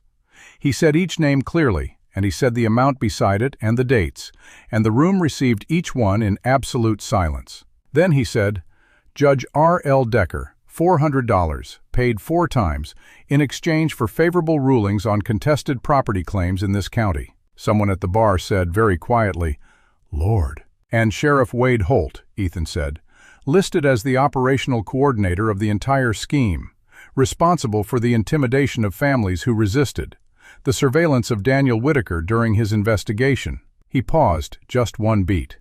The arrangement of his death. The saloon door opened. Wade Holt walked in. He was in his full sheriff's posture, badge forward, thumbs in belt, the particular walk of a man who had entered this room 100 times as the most powerful person in it. He took 2 steps inside and stopped. He read the room in about 1 second. He was good at reading rooms. That was part of what had kept him in power for as long as he had. His eyes went to Ethan. They stood 15 feet apart. "Cole," Holt said. His voice was controlled, dangerous in its control. "You want to tell me what's going on?" "You heard me," Ethan said. "So did everyone else. You're making accusations." "I'm reading a federal marshal's documented evidence," Ethan said. "There's a difference." Holt's jaw was tight. He looked around the room, calculating the way he always calculated, looking for the angles, looking for who was with him and who wasn't, and how to work the math. His eyes moved over Tom Briggs, over Frank Cutter, over Ruth Aldrin in the back. He found the math, and it wasn't what it used to be. "Every person in this room," Holt said, and his voice had taken on the quality he used when he wanted to sound like the reasonable one, the steady hand, the voice of order. "Every person in this room is hearing one man's word against another. Cole comes in here with accusations about a marshal who died months ago, and you're all just going to—" "I lost my land," Tom Briggs said.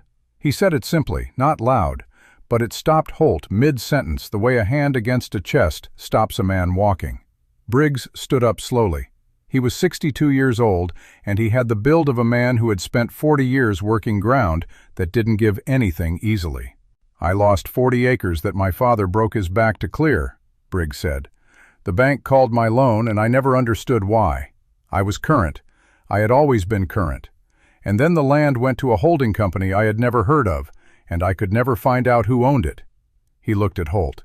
"Was my name in that marshal's records?" "Sit down, Tom," Holt said. "Was my name in there?" Briggs said again. "Your name was in the sworn statements," Ethan said, "as a victim."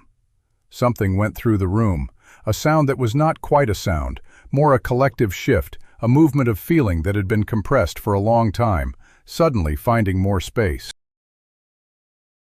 "My sister's boy lost his land," Frank Cutter said from the bar, not standing up, just saying it into the air. "Last spring, same thing. Loan called in, said he was behind, but he swore he wasn't." He looked at his drink. "He left the county, him and his whole family." Holt's hand had moved, not to his gun, not yet, not with this many people watching, but to the region near it. The unconscious gesture of a man whose instincts were running ahead of his judgment. Ethan watched the hand. "Wade," he said, and he said it quietly, almost gently, in the way you speak to someone who is standing at the edge of a very bad decision. "Don't." The room was watching the hand too, every person in it. Holt understood what that meant. He understood it with the particular clarity of a man who has built his entire operation on controlling what people were willing to see, and who had just watched that control come apart in one evening. "This isn't over," Holt said. His voice had changed. The reasonableness was gone. What was underneath it was uglier and more honest. "No," Ethan agreed. "It isn't. The federal marshal's office will make sure of that." He looked at Holt with 11 years of accumulated seeing. "You made one mistake, Wade. You were so focused on keeping everyone quiet that you forgot something." "What's that?" "Quiet people aren't the same as people who agree with you," Ethan said. "They're just people who haven't been given a reason yet." The side door opened. Martha Greer walked in. Beside her, in a coat 4 sizes too large, was Lily Whitaker. She walked into that room and she was 8 years old and barefoot, small, and she had a silver watch in her closed fist. She crossed the floor to stand beside Ethan Cole. She looked at Wade Holt with the eyes of a child who had been thrown in the dirt and had gotten back up, and had kept getting up every single time. She didn't say a word. She didn't have to. Because half the people in that room had watched her hit the ground the morning before, and every one of them was looking at her now, and every one of them was doing the arithmetic of who she was, and what she was holding, and what had been done to her and by whom. And the arithmetic kept coming out the same way no matter how many times you ran it. Holt stared at her. Something in his face collapsed. Not all at once, but the way a structure fails when a load-bearing thing finally gives, piece by piece. "You have no idea what you've done," he said. He said it to Lily. "Yes, I do," she said. Her voice was clear and steady and entirely unafraid. "I did what my papa couldn't finish. I kept his work safe until someone could use it." She lifted her chin. "You should have left me alone. You should have let me sleep in Mrs. Aldrin's barn and eat bread nobody wanted and disappear the way you needed me to. But you kept coming. You kept pushing." She paused. You pushed me into the dirt in front of everyone. And he picked me up. She looked at Ethan. He looked at her. And that was your mistake, she said, not his. The room was still for 3 full seconds. Then Deputy Ray Sutter, who had been standing just inside the door since Holt's entrance and who had heard everything, unclipped his badge from his shirt and set it on the nearest table. He didn't say anything. He just set it down and stepped back. Holt looked at the badge. He looked at Sutter. He looked at the room, at every face turned toward him, not with the old deference, not with the old careful blankness of people managing their fear, but with the open, unguarded look of people who have decided they are done pretending. He walked out the door, not running. Wade Holt was not a man who ran. But he walked out of the Red Hollow Tap on a Friday evening, and the sound of his boots on the boards was the last sound of something that had held this town down for years, going out the door with him. The room breathed. Then Tom Briggs said, in the tone of a man who has been carrying something heavy for a long time and has just set it down, "Well, somebody ought to get some more whiskey." And the tension broke, and the room came alive with sound, voices, questions, the sharp high note of people talking all at once after too long being too quiet. Martha went immediately to find the owner of the establishment, who had been standing behind his bar, looking like a man witnessing a weather event he had not forecast.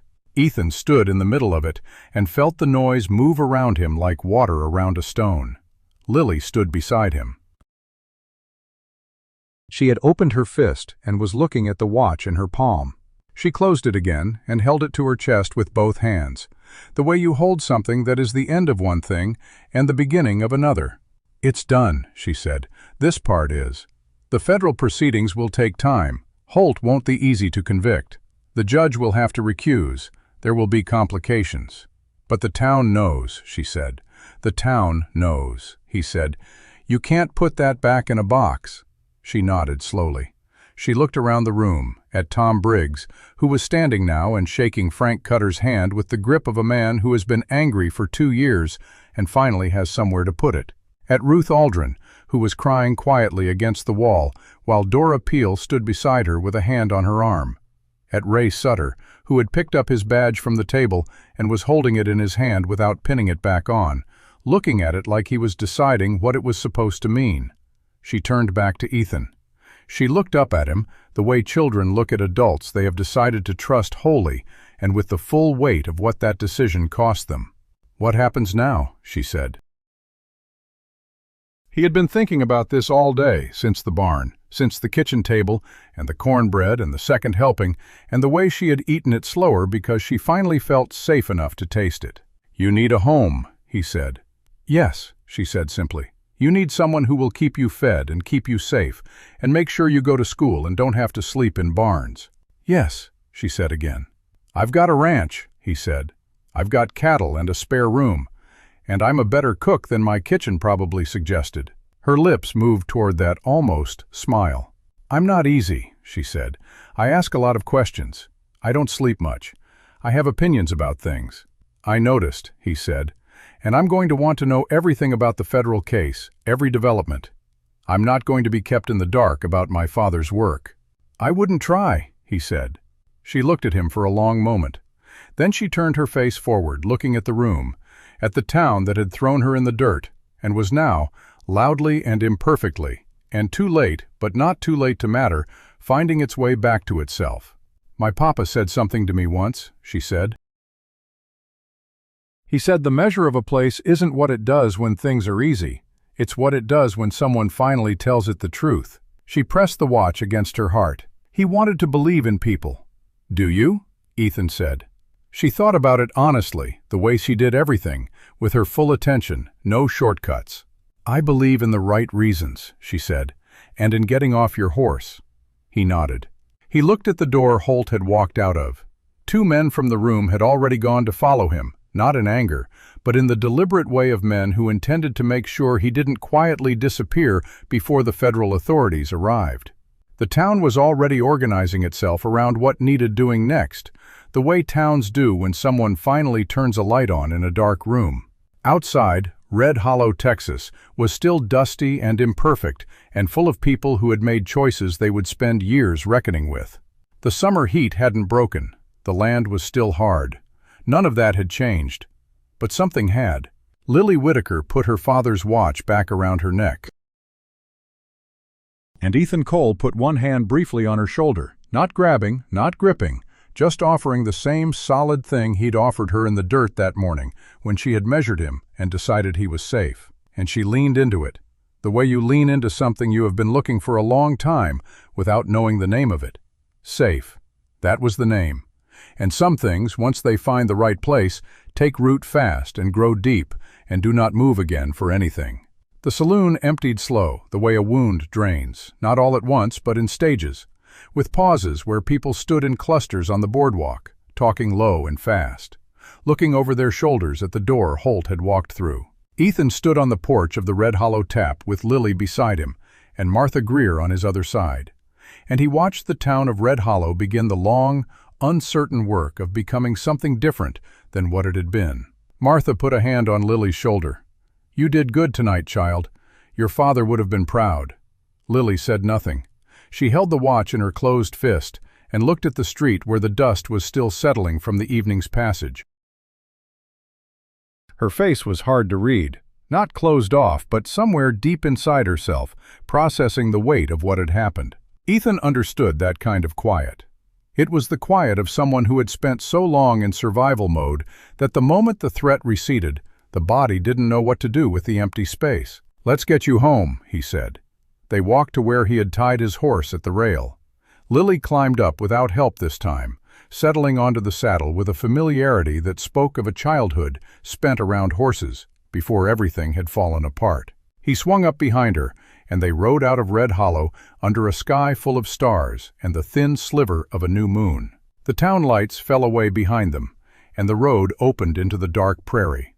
The ride was quiet, not the tense quiet of their first ride out of town, but something different, a quiet that was still finding its shape, like a room after a storm has passed, and you're checking to see what's still standing. About halfway to the ranch, Lily spoke without turning around. "Do you think he'll come back?" "Holt?" Ethan said. "He'll try. He's got too much to lose not to. But he won't come back the same way. He lost something tonight he can't get back." "What?" "The town's silence. He built his power on people being too afraid to say what they knew. Tonight, that silence broke. He can't put it back together." She was quiet for a moment. "Then what's he going to do?" "That depends on how desperate he is. A man like Holt, when he can't control things the way he used to, he either runs or he lashes out. And I don't think Wade Holt is the running kind." They reached the ranch gate. He dismounted first and then lifted her down. She stood in the yard looking at the house, the same plain, practical house she had walked into the day before, but it looked different now. It looked like something that belonged to her, at least for now. "You want something to eat?" he said. "No," she said.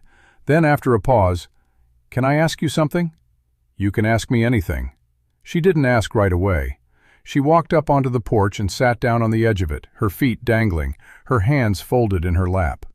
The watch was back around her neck, visible now above the collar of Martha's coat. Ethan sat down beside her, leaving a space between them that she could fill if she wanted to. "Why did you get off your horse?" she said. He had known the question was coming. He had been asking it himself, on and off, for 2 days now. "I don't know if I can explain it in a way that makes sense." "Try." He looked out at the dark land, at the faint line where the sky met the prairie. "I've been in Red Hollow for 11 years. I came here because I needed a place where I could be quiet and not have to answer for things I'd done before. And I got good at being quiet. So good that I stopped noticing how much I was giving up by staying that way." She waited. "When I saw you hit the ground," he said, "I saw something I recognized. Not you, I didn't know you. But I recognized the feeling of being alone in a crowd of people who have decided you don't matter. I knew what that felt like. And I knew that if I didn't move, I would be the same as every other person standing there, watching and doing nothing. And I had spent 11 years being that person. I was tired of it." She turned that over in her mind. What happened before Red Hollow? He was quiet for a long moment. The question sat between them, heavy and waiting. He could have deflected. He could have said, Another time, and she would have accepted it because she was a child who had learned not to push too hard. But something about the way she had asked, direct, without judgment, the same way she did everything, made him want to answer. "I was a deputy marshal," he said, "before I came here. Worked out of San Antonio for about 6 years. I was good at it. I believed in the work. What happened? I got involved in a case that wasn't mine. A family was being run off their land by a man with connections. Sound familiar?" He gave a small, humorless laugh. "I gathered evidence. I built a case. I thought I was doing the right thing. But the man I was building the case against had friends in places I didn't know about. The case got buried. The family lost their land anyway. And I was given a choice. Transfer to a desk job in a town so small it didn't have a name, or resign." "You resigned." "I resigned. And I came here because I figured if I was going to be useless, I might as well be useless somewhere quiet." She was quiet for a moment. Then she said, "You weren't useless today." He didn't answer. He didn't need to. They sat on the porch for a while longer, listening to the night sounds, the crickets, the distant low of a cow, the wind moving through the dry grass. Then Lily stood up. "I think I can sleep now," she said. "Good. I'll be inside in a minute." She walked to the door and stopped. "Mr. Cole?" "Yeah?" "Thank you for getting off your horse." She went inside. He sat on the porch for a long time after that, looking at the stars and thinking about the year he had spent in San Antonio, building a case that never went anywhere, and the family he had failed to save. He had told himself that story so many times it had become a kind of scar, something he had learned to live with, but that still ached when he pressed on it. Tonight, for the first time, he wondered if maybe that story wasn't over yet. Maybe the end of it hadn't been written. He went inside and barred the door. Lily was already in the back room, and he could hear the slow, even breathing of someone who had finally let go of the day. He sat in the front room with his revolver on the table, as he had the night before, and he let himself sleep in short stretches, waking at every sound, listening to the dark. Morning came clear and hot. Ethan was up before the sun had fully cleared the horizon, moving through the routine of ranch work, feeding the livestock, checking the water trough, splitting kindling for the stove. It was a comfort, the physical rhythm of it. It gave his hands something to do while his mind worked through the tangle of what came next. Lily appeared in the doorway as he was washing up at the pump. She was wearing the same dress, torn and dusty, but she had washed her face and pulled her hair back with a strip of cloth. She looked younger in the morning light, and older at the same time, the strange doubling he had noticed before. "What do we do today?" she said. "First we eat, then we figure out our next move." Breakfast was simple again. Cornmeal mush with a drizzle of molasses, coffee for him, water for her. They ate at the table, and the silence was easier than it had been the day before. Less like a wall and more like a shared space. "The documents should be halfway to Abilene by now," Ethan said. "Cal Briggs is reliable. He'll make the transfer to the stage line at Cross Timbers.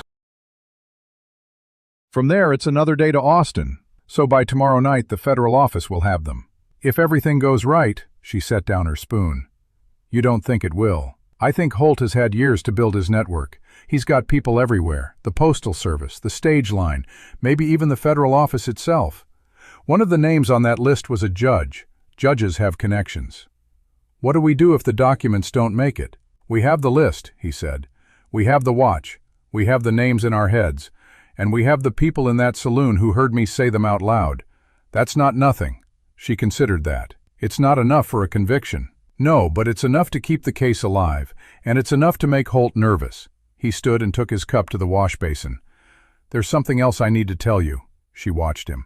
"I sent word to an old contact of mine in San Antonio last night, before we left town. A man named Elias Crane. He was the one who trained me when I was a deputy. He's retired now, but he still has ears in the federal office. If anyone can tell us whether the documents arrived safely, it's him." "You trust him?" "With my life." She nodded slowly. "That's good, because I think we're going to need people we can trust." The morning passed in a kind of suspended time.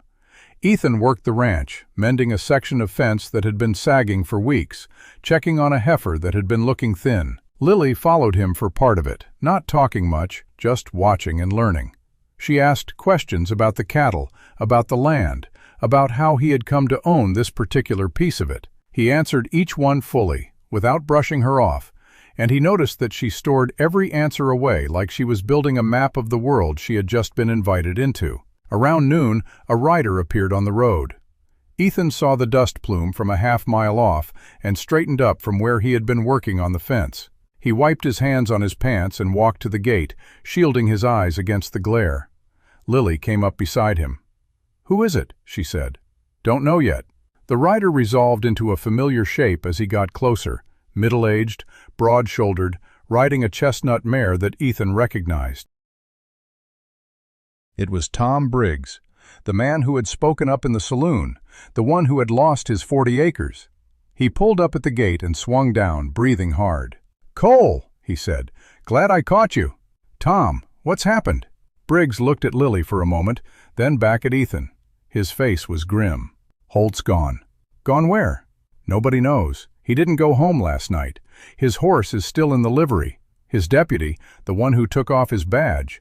He went to Holt's house this morning and found the door unlocked, bed unslept in, nothing missing far as he could tell. Just gone." Ethan felt something cold settle in his chest. "He's not the type to run."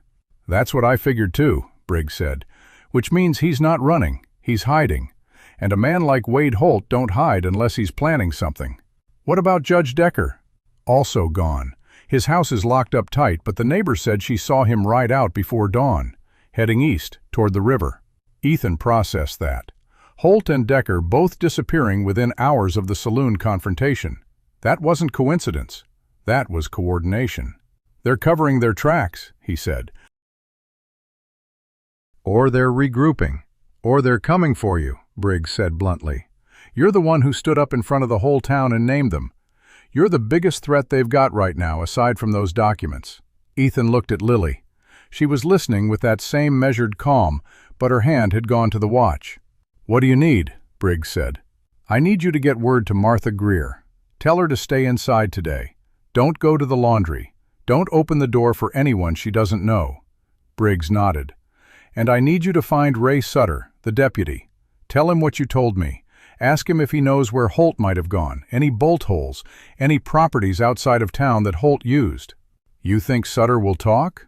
"I think he took off his badge for a reason. That reason might be that he's ready to tell the truth." Briggs mounted up. "I'll be back before sundown.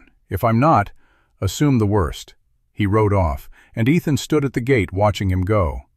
The dust settled slowly, settling into the dry ground like it belonged there. "He's going to try to stop the documents," Lily said quietly. Ethan turned to her. "That's my guess." "Can he?"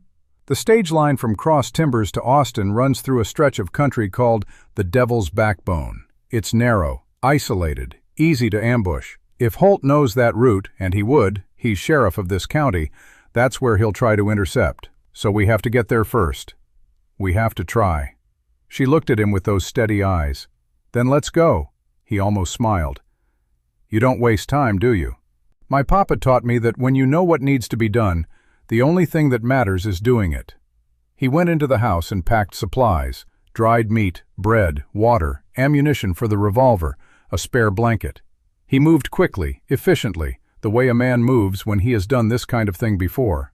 Lily packed her own small bundle: the watch, a change of socks that Martha had given her, a piece of cornbread wrapped in cloth. They were ready in 10 minutes. Ethan saddled his horse and then lifted Lily up behind him. She settled in, her small hands gripping his belt. He turned the horse toward the eastern road, toward Cross Timbers, toward whatever was waiting on the Devil's Backbone. They had been riding for maybe an hour when they saw the smoke. It was a thin column, dark against the pale blue sky, rising from somewhere ahead and to the north. Ethan pulled up and stood in the stirrups, trying to gauge the distance. It was coming from the direction of the Cross Timbers road, maybe a mile, maybe 2. "What is it?" Lily said. "Fire." He urged the horse forward, faster now, a trot that ate up the ground. The smoke grew thicker as they approached, and he began to make out the source. A wagon, overturned and burning, lying in a ditch beside the road. The stage line. The Cross Timbers stage. He dismounted before the horse had fully stopped and handed the reins to Lily. "Stay here. Don't move." He ran toward the wreckage. The fire was still young, feeding on the dry wood of the wagon and the canvas of the top. The horses, 2 of them, were dead, shot where they stood, still in their harness. The driver was on the ground a few feet away, face down, not moving. Ethan crouched beside him and turned him over. It was a man he recognized, Jed Parsons, who had driven the Cross Timbers run for 15 years. His eyes were open, staring at nothing. There was a wound in his chest, small and precise, the kind a rifle makes at close range. He stood up and looked at the wagon. The strongbox was gone. The mail pouch was ripped open, papers scattered across the ground, some already burning at the edges where the fire had reached them. He didn't have to look for the oilcloth bundle. He knew it was gone. He stood there for a moment, the heat of the fire pressing against his face, the smoke stinging his eyes. The road was empty in both directions. The birds had stopped singing. The only sound was the crackle of the flames and the heavy beating of his own heart. Lily appeared at his side. He hadn't heard her approach. "He took them," she said. "He took them." She looked at the burning wagon, at the dead driver, at the scattered papers. Her face was very still. "What do we do now?" Ethan turned and looked back down the road toward Red Hollow. Somewhere out there, Wade Holt was holding Daniel Whitaker's evidence, the proof of everything he had done, the case that was supposed to bring him down, and now that evidence was in his hands. "We go back," Ethan said. "We find out where he's taken them. And we get them back. And if we can't?" He looked down at her. The smoke rose behind them, a black pillar against the white sky. "Then we find another way," he said, "because we don't stop. That's not an option." They stood in the smoke and the silence, the burning wagon sending up a black column that stained the sky. The dead driver lay at their feet, his eyes still open, staring at nothing. Lily had not moved from Ethan's side, but her hand had gone to the watch, that automatic gesture of reaching for the last solid thing. The papers from the mail pouch continued to burn at the edges, curling into ash, and the fire began to spread to the dry grass along the ditch. Ethan pulled her back from the heat. "We need to move. If Holt set this fire to cover his tracks, he'll want to make sure there's nothing left. We can't be here when he sends someone back to check." "Where do we go?" she said. He looked at the road ahead, the road that led to Cross Timbers and beyond to Abilene and Austin. The strongbox was gone. The documents were gone. The evidence that Daniel Whitaker had spent months gathering, that Lily had carried through 7 months of hunger and fear, was now in the hands of the man it was meant to convict. The weight of that loss sat in Ethan's chest like a stone that had been there for a long time and had just gotten heavier. But he had learned something in all those years of keeping his head down. The same thing that had made him get off his horse when everyone else stood still. He had learned that giving up was a choice, and that it was never the only one. "There's a farm about 3 miles south of here," he said. "Belongs to a man named Harlan Cross. He's been here since before the war.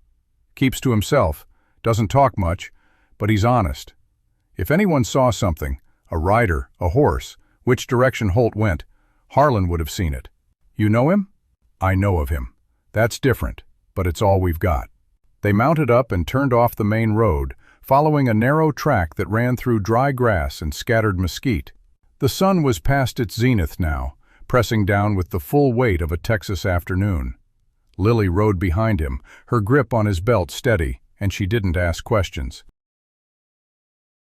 She had learned in 7 months of surviving to trust the person in front of her when there was no better option.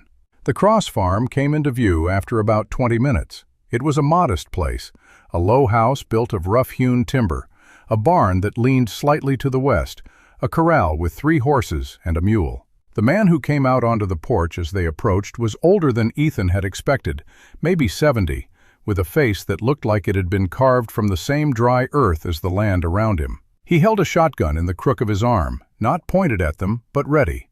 "State your business," he said. His voice was flat, without hostility, without welcome. "Mr. Cross, my name is Ethan Cole. I run the spread 8 miles west of Red Hollow." "I know who you are." The old man's eyes moved to Lily, then back to Ethan. "I heard what happened in town yesterday. Heard you picked up the Whitaker girl." "Yes, sir." You the one who stood up to Holt? Yes, sir. Harlan Cross studied them for a long moment. Then he shifted the shotgun to his other arm and hooked his head toward the door. Get down. You look like you got something to say, and I don't like talking to people who won't get off their horse. They dismounted and followed him inside. The house was spare but clean. A table, 2 chairs, a stove, a shelf with a few books, and a cracked mirror. Cross gestured for them to sit and poured 3 cups of water from a pitcher. He sat down across from them and folded his hands on the table. You didn't come all the way out here to pass the time of day, he said. What's happened? Ethan told him. He laid it out plain and quick. The documents, the stagecoach, the dead driver, the missing strongbox. He didn't hold back the details, because a man like Harlan Cross would know when he was being fed half-truths, and trust was too fragile a thing to risk. When he finished, Cross was quiet for a long moment. He picked up his cup and drank, then set it down with the same deliberate care. I saw the smoke, he said, about 2 hours ago. Figured it was a grass fire or some fool burning brush. Didn't think much of it. He looked at Ethan. You're telling me Holt ambushed the stage and took the evidence that was supposed to put him away? Yes, sir. And you're telling me that evidence is the only thing standing between him and walking free? That's the shape of it. Cross leaned back in his chair. The wood creaked under him. I saw a rider about an hour before the smoke started, coming from the direction of Red Hollow, heading east at a hard pace. Big man on a dark horse. I didn't get a good look at his face, but I've seen Wade Holt ride past this place 100 times. I know the way he sits a saddle. East, Ethan said, toward the river. Toward the river, and beyond that the Badlands. There's an old line shack about 12 miles past the crossing. Belonged to a mining company that went bust 30 years ago. Nobody's used it in years, but it's still standing. If Holt needed a place to hole up and think, that's where he'd go. How do you know about it? Cross gave a thin smile. I've been in this country longer than most people have been alive. I know every hole and every hideout from here to the Colorado River. Holt doesn't know I know about that shack. He thinks it's forgotten. But I remember. Ethan stood. Thank you, Mr. Cross. Don't thank me yet. If you ride out there, you're riding into a man who has already killed once to keep his secrets. You think he'll hesitate to do it again? No, Ethan said. I don't. Then you're either brave or foolish. Maybe both. Cross looked at Lily. And you're taking the girl? She stays with me. Cross studied them both for a moment longer. Then he pushed himself up from the table and went to a cupboard in the corner. He took down a leather bag and set it on the table. When he opened it, Ethan saw ammunition, a small tin of gun oil, and a folded map. Take the map, Cross said. It's old, but the landmarks haven't changed. The shack is marked. There's a spring about a quarter-mile east of it if you need water. He paused. And take this. He reached into the bag and pulled out a small derringer, clean and oiled, with 2 rounds in it. He held it out to Lily. Do you know how to use one of these? She looked at the pistol, then she looked at Cross. My papa taught me. Good, keep it in your pocket. Don't use it unless you have to, but don't be afraid to use it if you do. Lily took the derringer. It looked small in her hands, but she held it with the familiarity of someone who had been taught properly. She slipped it into the pocket of Martha's coat. Thank you, Ethan said. Don't thank me, Cross said again. Just make sure you come back. This country's got too few men willing to stand up to the likes of Wade Holt. We can't afford to lose another one. They rode out of the Cross farm with the map folded in Ethan's pocket and the sun beginning its long slide toward the western horizon. The line shack was 12 miles past the river crossing, and the river was at least 6 miles east. They had maybe 3 hours of daylight left, maybe 4 if they pushed hard. After that, they would be traveling in the dark, following an old map across unfamiliar ground. Lily had not spoken since they left the farm. She sat behind him, her small hands gripping his belt, the derringer a weight in her pocket. He could feel her thinking, the same way he had felt her measuring him that first day, that quiet internal calculation that never stopped. You want to know what I'm thinking, she said, as if reading his mind. I was wondering. I'm thinking about what my papa would do if he were here. What would he do? He'd keep going, she said.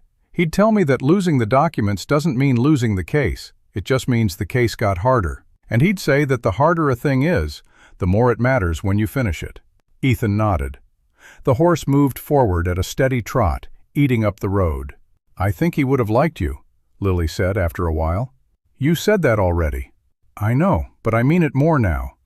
He would have liked that you didn't stop when you found the wagon. He would have liked that you went to Harlan Cross instead of turning around." "I didn't turn around because there was nothing to turn around to." "That's not true," she said. "You could have gone back to the ranch. You could have told yourself it was over. But you didn't. You kept going." He didn't answer. He didn't know how to answer. Because she was right, and because the thing she was naming in him was something he had not let himself look at directly for 11 years. He had spent so long building a life around not caring that he had forgotten what it felt like to care about something enough to keep going when everything fell apart. They reached the river as the sun was touching the horizon. The crossing was shallow here, the water running clear over a bed of smooth stones. They stopped to let the horse drink, and Ethan dismounted to check the map by the last of the light. The line shack was marked with a small cross, east-northeast of the crossing, in a patch of rough country that the map labeled simply as breaks. "How long until we get there?" Lily said. 2 hours, maybe 3. The ground gets rough on the other side. We'll have to go slow in the dark." "Should we wait for morning?" He looked at the sky. The first stars were already appearing, faint pinpricks in the deepening blue. Somewhere out there, Wade Holt was sitting in a line shack with Daniel Whitaker's evidence in his hands, deciding what to do with it. Every hour they waited was an hour he had to destroy it, to hide it, to make sure it never saw the light of day. "No," Ethan said. "We keep going." They crossed the river as the light faded, the horse picking its way carefully over the slippery stones. On the far bank, the land changed. The flat prairie gave way to a series of low ridges and dry washes, carved by ancient water that had long since disappeared. The map showed a trail, but the trail was faint, little more than a game track, and in the dark it was easy to lose. They lost it twice. The first time they spent 15 minutes circling before Ethan found it again. The second time, Lily spotted a faint depression in the grass that he had missed, and they picked their way forward. The moon was thin, giving barely enough light to see the ground in front of them. Ethan moved the horse at a walk, slow and careful, his eyes straining against the dark. Lily had fallen silent, not with the tense silence of fear, but with the focused silence of someone who is paying attention to everything. It was past 9 when they saw the light. A single point of yellow, small and distant, flickering through the gaps in a ridge ahead. A lamp, or a candle, burning in a window that had no business being lit in the middle of nowhere. "That's it," Ethan said. They dismounted and tied the horse to a low mesquite tree, well back from the ridge. Ethan pulled his revolver and checked the load, then motioned for Lily to stay behind him. They moved forward on foot, crouching low, using the cover of the dry brush. The line shack was exactly where the map had promised.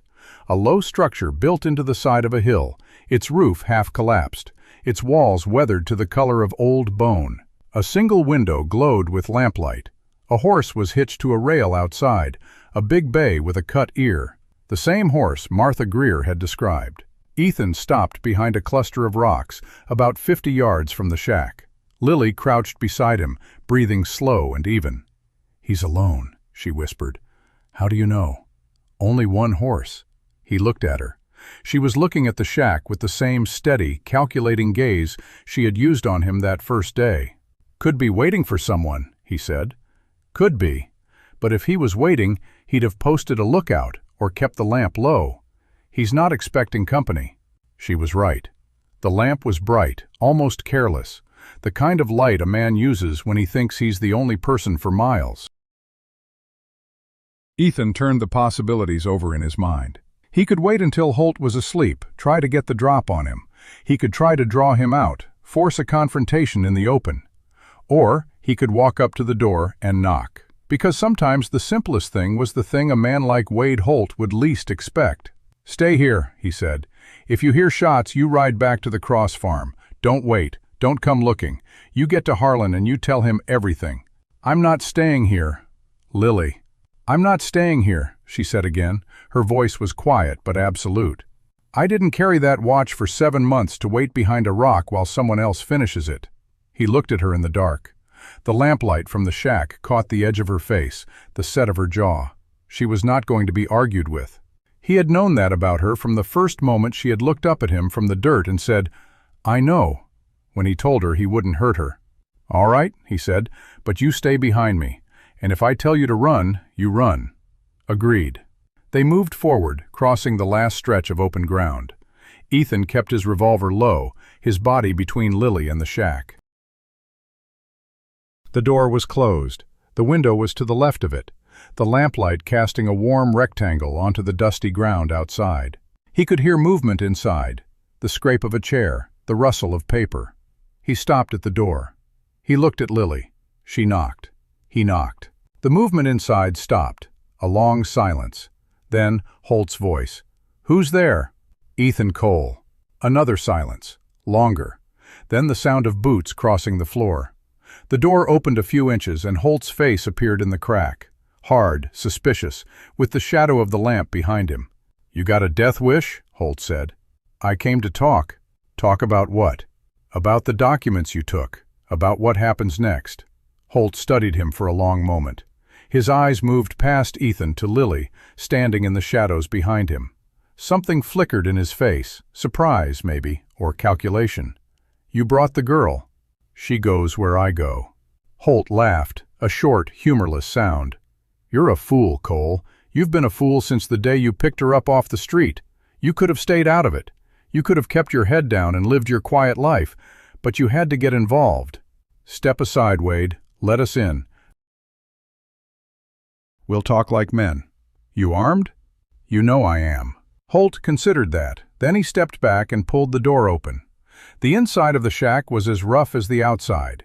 A cot in the corner, a table with a lamp, a cold stove. On the table, spread out like a man studying a hand of cards, were the documents from the oilcloth bundle, the deed transfers, the loan records, the sworn statements, the letter addressed to the Federal District Office in Austin. Holt had been reading them.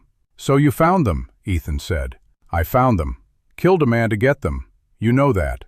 "I know." Holt sat down in the chair by the table. He looked older than he had in the saloon. The mask of authority had slipped, and underneath was a man who had spent years building something that was now crumbling around him. "You have any idea how long it took me to put this together?" Holt said. "Not the scheme, that was easy. The scheme was just business. Land was cheap, and the people who owned it were poor and ignorant. They didn't know how to fight back. All I had to do was make the right connections, pay the right people, and keep my mouth shut. And your hands clean. Clean enough." Until Whitaker showed up. Ethan said nothing. Lily stood just inside the door, her hand in her pocket, where the Derringer was. Holt hadn't noticed her yet, or if he had, he didn't consider her a threat. "I knew he was a marshal the day he walked into town," Holt said. "He was good, I'll give him that. He played the part of a retired man passing through. But I've been reading men for 20 years, and there was something about him that didn't fit. Too many questions, too many careful looks. He found out the truth." "He found out enough to hang me," Holt said. "I had to make a choice. I made it. And then you spent 7 months trying to destroy the evidence he left behind. I spent 7 months trying to find it. The girl was the key. I knew he had given her something. I just couldn't get to it. She was too smart, too careful. Every time I got close, she slipped away." Lily spoke for the first time. "You had me sleeping in barns." Holt looked at her. His expression didn't soften, but something in it shifted. A recognition, maybe, of what he had done to a child. "Yes," he said, "I did. And I'd do it again." Ethan stepped forward, positioning himself between Holt and Lily. "The documents are still intact. The case is still there. You can't destroy it by hiding it, Wade. The federal office already knows about it. Even if you burn every piece of paper in front of you, there are people who heard the names in the saloon, people who are already talking. Talking isn't evidence. No, but it's a start. And once a thing gets started, it's hard to stop." Holt looked at the papers on the table. His hand rested on the edge of the stack, and for a moment, Ethan thought he was going to sweep them onto the floor or reach for a match. But he didn't. "You want to know something, Cole?" Holt said. "I didn't start this because I wanted to be a thief. I started because I saw a chance to build something. This county was dying. The land was going to waste. The people who owned it didn't know how to use it. I took it from them, yes, but I made it produce. I made it valuable. I turned nothing into something. You turned it into stolen property. It's the same thing, in the end. Every piece of land in this country was stolen from someone at some point. The only difference is how long ago." Ethan shook his head. "That's not true, and you know it." "I know what I know." Holt stood up slowly. "I know that I'm not going to prison. I know that I'm not going to let a dead man's paperwork and a little girl's courage take away everything I've built. So here's what's going to happen. You're going to turn around. You're going to walk out of this shack, and you're going to forget you ever saw me." "And if I don't?" Holt's hand moved to his belt. The revolver there was still holstered, but his fingers rested on the grip. "Then I'll do what I did to Whitaker, and this time I won't make it look like an accident." The room was very still. The lamp flickered. Lily's hand tightened in her pocket. Ethan's revolver was at his side, not raised, but ready. "You're not going to shoot me, Wade," Ethan said, "because if you do, you'll have to shoot her too. And you're not that kind of man. You don't know what kind of man I am. I know exactly what kind of man you are. You're a man who has spent 20 years convincing himself that the wrong things he did were necessary. But you've never been a killer. Not in cold blood. Not a child. That's why you had Whitaker killed on a dark road and made it look like an accident. That's why you didn't come to the ranch yourself. You sent Sutter. Because when it comes down to it, you can't look at the thing you're destroying and pull the trigger." Holt's face went through a series of changes. Anger, doubt, something that might have been shame. His hand stayed on the revolver, but he didn't draw it. "Take the papers," he said suddenly. Ethan blinked. "Take them. Get out of here. I'm done." "I don't believe you." "You don't have to believe me. Just take the papers and go.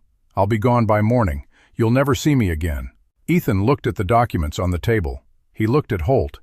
The man's face was unreadable now, a mask that had been put back in place, hiding whatever was underneath. "Move away from the table," Ethan said. Holt stepped back. Ethan crossed to the table and gathered the documents, sliding them into the oilcloth bundle that lay beside them. He tied the cord and tucked the bundle inside his jacket. Lily watched him the whole time, her hand still in her pocket. "Now go," Holt said. They went.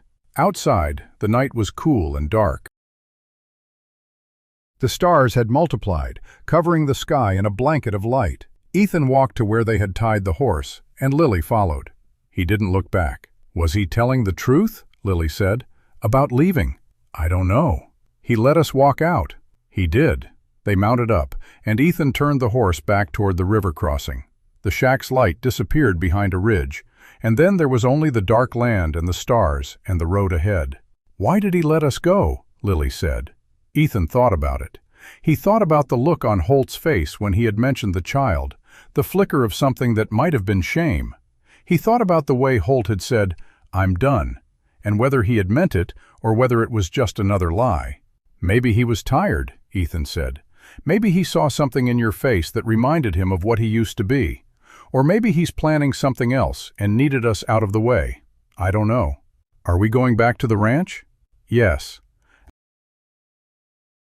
And then we're going to figure out how to get these documents to Austin without Holt or anyone else getting in the way." They rode through the night, the bundle of oilcloth pressed against Ethan's chest, the watch warm against Lily's skin.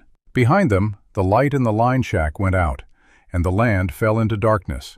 The ride back to the ranch took longer than the ride out. The night pressed in around them, the moon thin and useless, and Ethan kept the horse at a careful walk across ground he could barely see. The oilcloth bundle sat against his chest, warm and solid, a weight he had not expected to feel again. Every few minutes he reached up and touched it, confirming it was still there, that the papers had not dissolved into dust or vanished back into Holt's hands. The fact of having them back felt unreal, like a dream that would dissolve the moment he opened his eyes. Lily had not spoken since they left the shack. She sat behind him with her hands gripping his belt, and he could feel the tension in her small frame, the coiled alertness of someone who had learned that safety was a temporary condition. He wanted to tell her that they had made it, that the worst was behind them, but he did not say it because he did not know if it was true. Holt had let them walk out, and that fact sat in Ethan's mind like a splinter he could not pull free. A man like Wade Holt did not surrender his last piece of leverage without a reason. The question was what the reason was. They reached the ranch gate a little after midnight. The house was dark, exactly as they had left it, and the silence of the yard was the kind of deep quiet that comes only in the hours when even the animals are asleep. Ethan dismounted and helped Lily down. She staggered slightly when her feet hit the ground. She had been on the horse for hours, and the exhaustion was catching up with her. "Inside," he said. "I'll take care of the horse." She nodded and walked to the porch, her step slow and heavy. He watched her go, then led the horse to the corral and unsaddled it by feel in the dark. He rubbed the animal down with a handful of dry grass and made sure it had water before he turned back to the house. The oilcloth bundle never left his side. When he stepped inside, Lily was sitting at the table with the lamp lit low. She had taken the watch off and was holding it in both hands, turning it over and over the same way she had done in Martha's kitchen. She looked up when he came in. "He's not going to stay gone," she said. Ethan set the bundle on the table and sat down across from her. "I know. He let us take the documents because he knew he couldn't stop us without shooting us both. But that doesn't mean he's done. It means he's going to try something else. What do you think he'll do?" She set the watch down and looked at the oilcloth bundle. "He knows we have the evidence now. He knows we'll try to get it to Austin. He can't stop the post rider anymore because he doesn't know which rider we'll use or when. So he'll try to stop us before we can send it. He'll come here." "Yes," she said. "He'll come here, not alone. He'll bring whoever he can still count on. Decker, maybe some of the men who have been taking his money all these years. He'll come before we have a chance to move." Ethan looked at the bundle. He had been thinking the same thing since they left the shack, but hearing it from her, spoken in that flat, steady voice that had learned to see the worst clearly, made it real in a way his own thoughts had not. "Then we don't wait for him to come to us," he said. "We go tomorrow, at first light. We take the documents ourselves. We don't trust them to a rider or a stagecoach or anyone else. We ride to Austin." "That's 3 days hard riding," Lily said. "Maybe 4 if the weather turns." "I know. And if he catches us on the road? Then we deal with that when it comes." She picked up her watch and clasped it back around her neck. The movement was automatic now, the way breathing was automatic. But he saw her hand tremble just slightly as she fastened the catch. The first time he had seen her hand shake since the moment he picked her up off the ground. "I'm scared," she said. The admission hung in the air between them. It was the first time she had said it out loud, and he understood how much it had cost her to say it. She had spent 7 months being stronger than she had any right to be, holding herself together when there was no one to hold her. Saying those words out loud meant letting go of some of that strength, even for a moment, and trusting that he would catch it. "I'm scared too," he said, "and that's all right. Being scared doesn't make you weak. It means you understand what's at stake." She looked at him. Her eyes were wet, but she did not let the tears fall. "What if we don't make it?" "Then we don't make it. But we go anyway. Because the other choice, the choice of staying here and waiting for Holt to come and take this from us, that's not a choice I'm willing to make." She nodded slowly. Then she stood up and walked to the back room. At the door, she paused. "Mr. Cole?" "Yeah? Thank you. For not leaving me behind at the shack." "I wouldn't have," he said. She went inside and he heard the creak of the bedroll as she lay down. He sat at the table for a long time, looking at the oilcloth bundle, thinking about the road ahead and the man who was somewhere out there in the dark, planning his next move. He did not sleep that night. He sat in the chair by the door with his revolver across his knees and the bundle on the table beside him, and he listened to the dark. The wind moved through the dry grass. A coyote called somewhere in the distance. The house settled around him with its familiar creaks and groans, and he thought about the last time he had ridden a road like the one ahead of him, carrying evidence that could bring powerful men down. He had been younger then, and he had believed that the truth was enough. He had learned that the truth was not enough. The truth needed someone willing to carry it, and that someone had to be willing to pay the price. He was still sitting there when the first gray light began to seep through the window. Lily was up before he moved. She came out of the back room with her hair pulled back and the derringer in her pocket, and she looked at him with the same steady gaze she had worn since the first day. "You didn't sleep," she said. "No, neither did I." She walked to the table and looked at the bundle. "Is it still there?" "It's still there." She nodded. "Then let's go." They packed quickly. Ethan filled 2 canteens and a sack with dried meat and hardtack. He checked the horse's shoes and tightened the cinch. He slipped the oilcloth bundle into a saddlebag that he could reach without dismounting. Lily carried nothing but the watch and the derringer, and the spare socks still in her pocket. The sun was just clearing the horizon when they rode out of the yard. The sky was clear, the air already warm, promising another day of brutal heat. They took the east road, the same road that led past the Cross farm and toward the river crossing, and beyond that to the open country that stretched toward Austin. Ethan did not look back at the ranch. He had a feeling, the kind of feeling a man gets when he knows he is leaving something behind that he will not see again. He pushed it down and kept his eyes on the road ahead. They made good time in the first few hours. The road was empty, the land quiet. They passed the turnoff to the Cross farm and saw no smoke from the chimney, no sign of movement. They reached the river crossing by mid-morning and stopped to let the horse drink and rest. Ethan dismounted and checked the saddlebag again, making sure the oilcloth was still dry.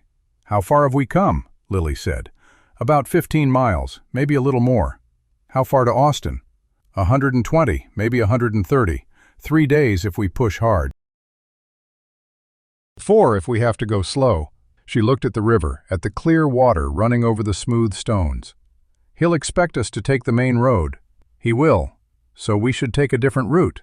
"That's what I was thinking." Ethan pulled out the map Harlan Cross had given him and spread it on a flat rock. "There's an old cattle trail that cuts south of the main road, through the broken country. It adds about 20 miles, but it's less traveled. Holt won't have men watching it." Lily studied the map. Her finger traced the line he indicated. "What about water?" "There's a creek about halfway. After that, nothing until we hit the Colorado. We'll have to carry enough." "We can do that." He folded the map and put it away. They crossed the river and turned south, leaving the main road behind. The cattle trail was faint, barely visible in the tall grass. Ethan had to stop several times to check his bearings, using the position of the sun and the shape of the land to confirm they were still on course. The country here was rougher than the main road, rolling hills covered in scrub oak and mesquite, dry washes that cut across the trail without warning.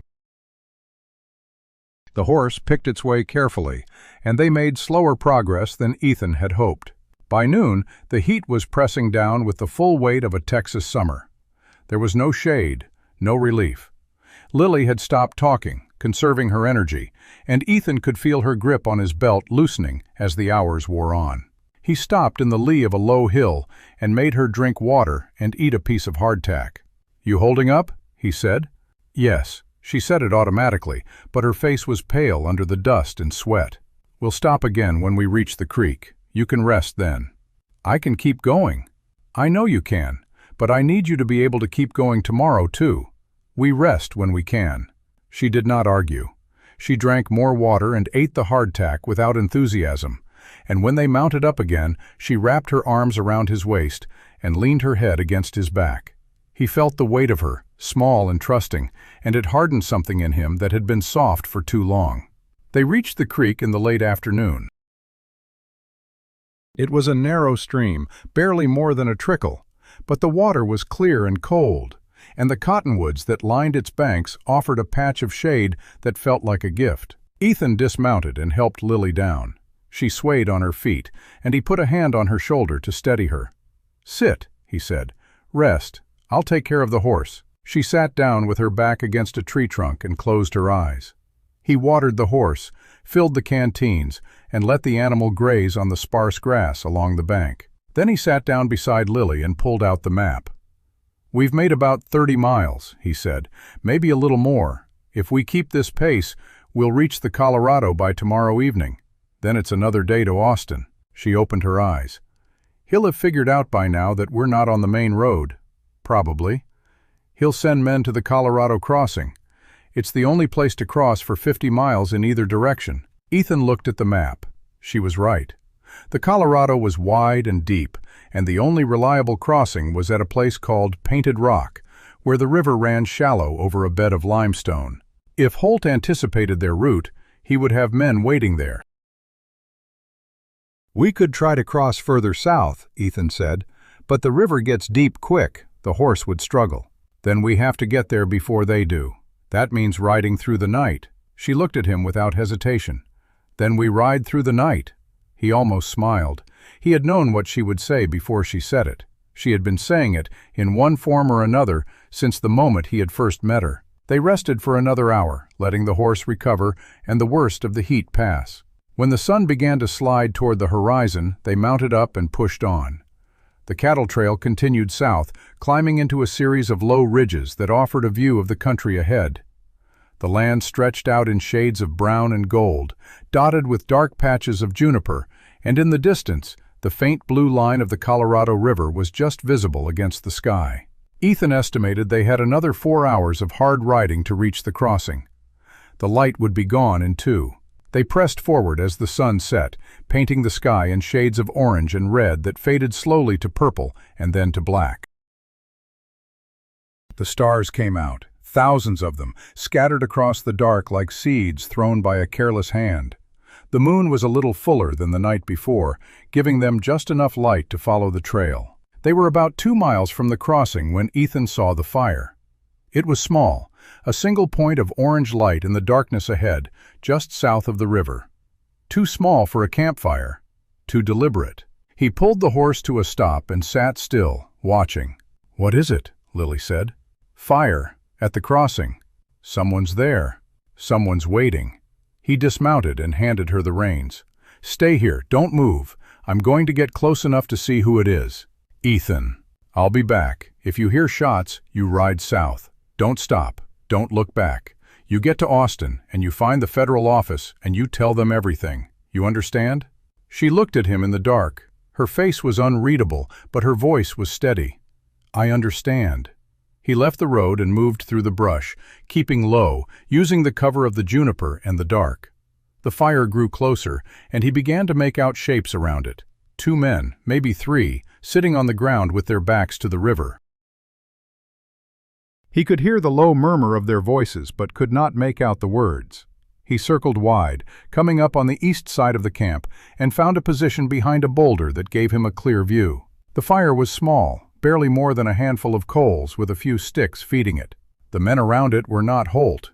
He recognized one of them, a man named Lacey, who worked as a hand at the livery stable in Red Hollow. The other 2 were strangers to him, rough-looking men with the look of hired guns. They were waiting, just as he had expected. He watched them for a long time, studying their positions, the way they were armed, the distance between them and the horses tied to a cottonwood nearby.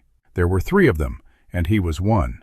The odds were not good, but they were not impossible either. He was still watching when he heard a sound behind him, a footstep, barely audible, on the dry ground. He turned. Lily was standing 10 feet away, holding the derringer in both hands, her eyes fixed on something in the dark that he could not see. He followed her gaze and saw a 4th man, emerging from the brush on the other side of the boulder, a rifle in his hands. The man had not seen her yet. He was looking toward the fire, his attention on the camp, not on the darkness behind him. Lily raised the derringer. Her hands were steady. The man took another step. She did not fire. She waited, the small pistol trained on his back, and she did not move. Ethan saw her face in the faint light from the fire, the same face that had looked up at him from the dirt, the same eyes that had measured him and found him worthy of trust. She was waiting for him to tell her what to do. He raised his hand, a single gesture, hold. She held. The man with the rifle walked past them, no more than 15 feet away, and disappeared into the dark on the other side of the camp. He had not seen them. He had been looking at the fire, at his companions, at the river. Lily lowered the derringer. Her breath came out in a slow, controlled exhale. Ethan crossed to her and crouched beside her. "You were supposed to stay with the horse. I heard him moving in the brush. I thought he might be coming up behind you." "He was." "I know." He looked at her. The derringer was still in her hand, and there was no tremor in it now. She had done what she had to do, and she had done it without hesitation, without panic. "Can you get back to the horse without being seen?" he said. "Yes." "Go, wait for me. I'm going to make sure they're not going anywhere for a while." She nodded and slipped back into the dark, moving as quietly as a shadow. He watched her go, and then he turned back to the camp. The 4 men were still there, gathered around the dying fire, waiting for a man and a girl who were never going to arrive by the road they were watching. Ethan moved to the horses tied to the cottonwood, and, with the careful slowness of a man who had done this before, cut the picket line and slapped the nearest horse on the flank. The animal bolted, and the others followed, their hooves pounding into the dark. The men at the fire scrambled to their feet, shouting, but by the time they realized what had happened, Ethan was already gone, moving back through the brush toward the river and the road and the girl who was waiting for him. They crossed the Colorado at a place where the water ran shallow over a gravel bar, half a mile upstream from Painted Rock. The horse balked at first, uneasy in the dark, but Ethan urged it forward, and Lily held tight to his belt as the cold water rose to the horse's chest and then fell away as they climbed the far bank. On the other side, they did not stop. They kept riding, putting miles between themselves and the crossing, until the fire was a distant memory and the land ahead opened into the rolling plains that led toward Austin. Ethan did not look back. He had the documents, he had the girl, and ahead of him, still distant, still uncertain, was the end of a road he had been traveling for 11 years without knowing it. They rode through the night with the distant fire at Painted Rock fading behind them and the dark land opening ahead like a promise that had not yet been kept. The horse moved at a steady walk, too tired to push faster, and Ethan did not push it. They had crossed the river. They had evaded the men Holt had posted. They had the documents. But the road was still long, and the body could only give so much before it demanded its due. Lily had fallen asleep against his back. He felt her weight shift with the horse's gait, her grip on his belt loosening as the exhaustion pulled her under. She had not complained once in the 15 hours since they had left the ranch. She had not asked to stop or rest or turn back. She had simply held on and kept going, the same way she had held on and kept going for 7 months before he had ever laid eyes on her. He reached back with one hand and steadied her, making sure she would not slip from the saddle. She murmured something in her sleep, too soft to make out, and then settled again. The stars wheeled overhead. The land stretched empty in all directions. There was no sound but the horse's hooves on the hard-packed road and the occasional call of a night bird. He let his mind drift, not to the danger behind them, but to the shape of the life that might come after this. He had spent 11 years building walls around himself, convincing himself that solitude was safety. He had not let himself imagine what it would feel like to have someone to come home to, someone who needed him, someone who would wait up if he was late. He stopped that line of thinking before it could take root. The journey was not over. Holt was still out there, and the documents were not yet in federal hands. He could not afford to think about after until after had arrived. Dawn came slowly, a gradual lightening of the eastern sky that turned the stars from bright to faint to gone. The air grew warmer, and the first birds began to call. Ethan pulled the horse to a stop beside a dry creek bed where a few scrubby oaks offered a sliver of shade. He dismounted and lifted Lily down. She woke as her feet touched the ground, blinking, confused for a moment before her eyes focused on his face. "Where are we?" she said. "About 10 miles past the river. We made good time."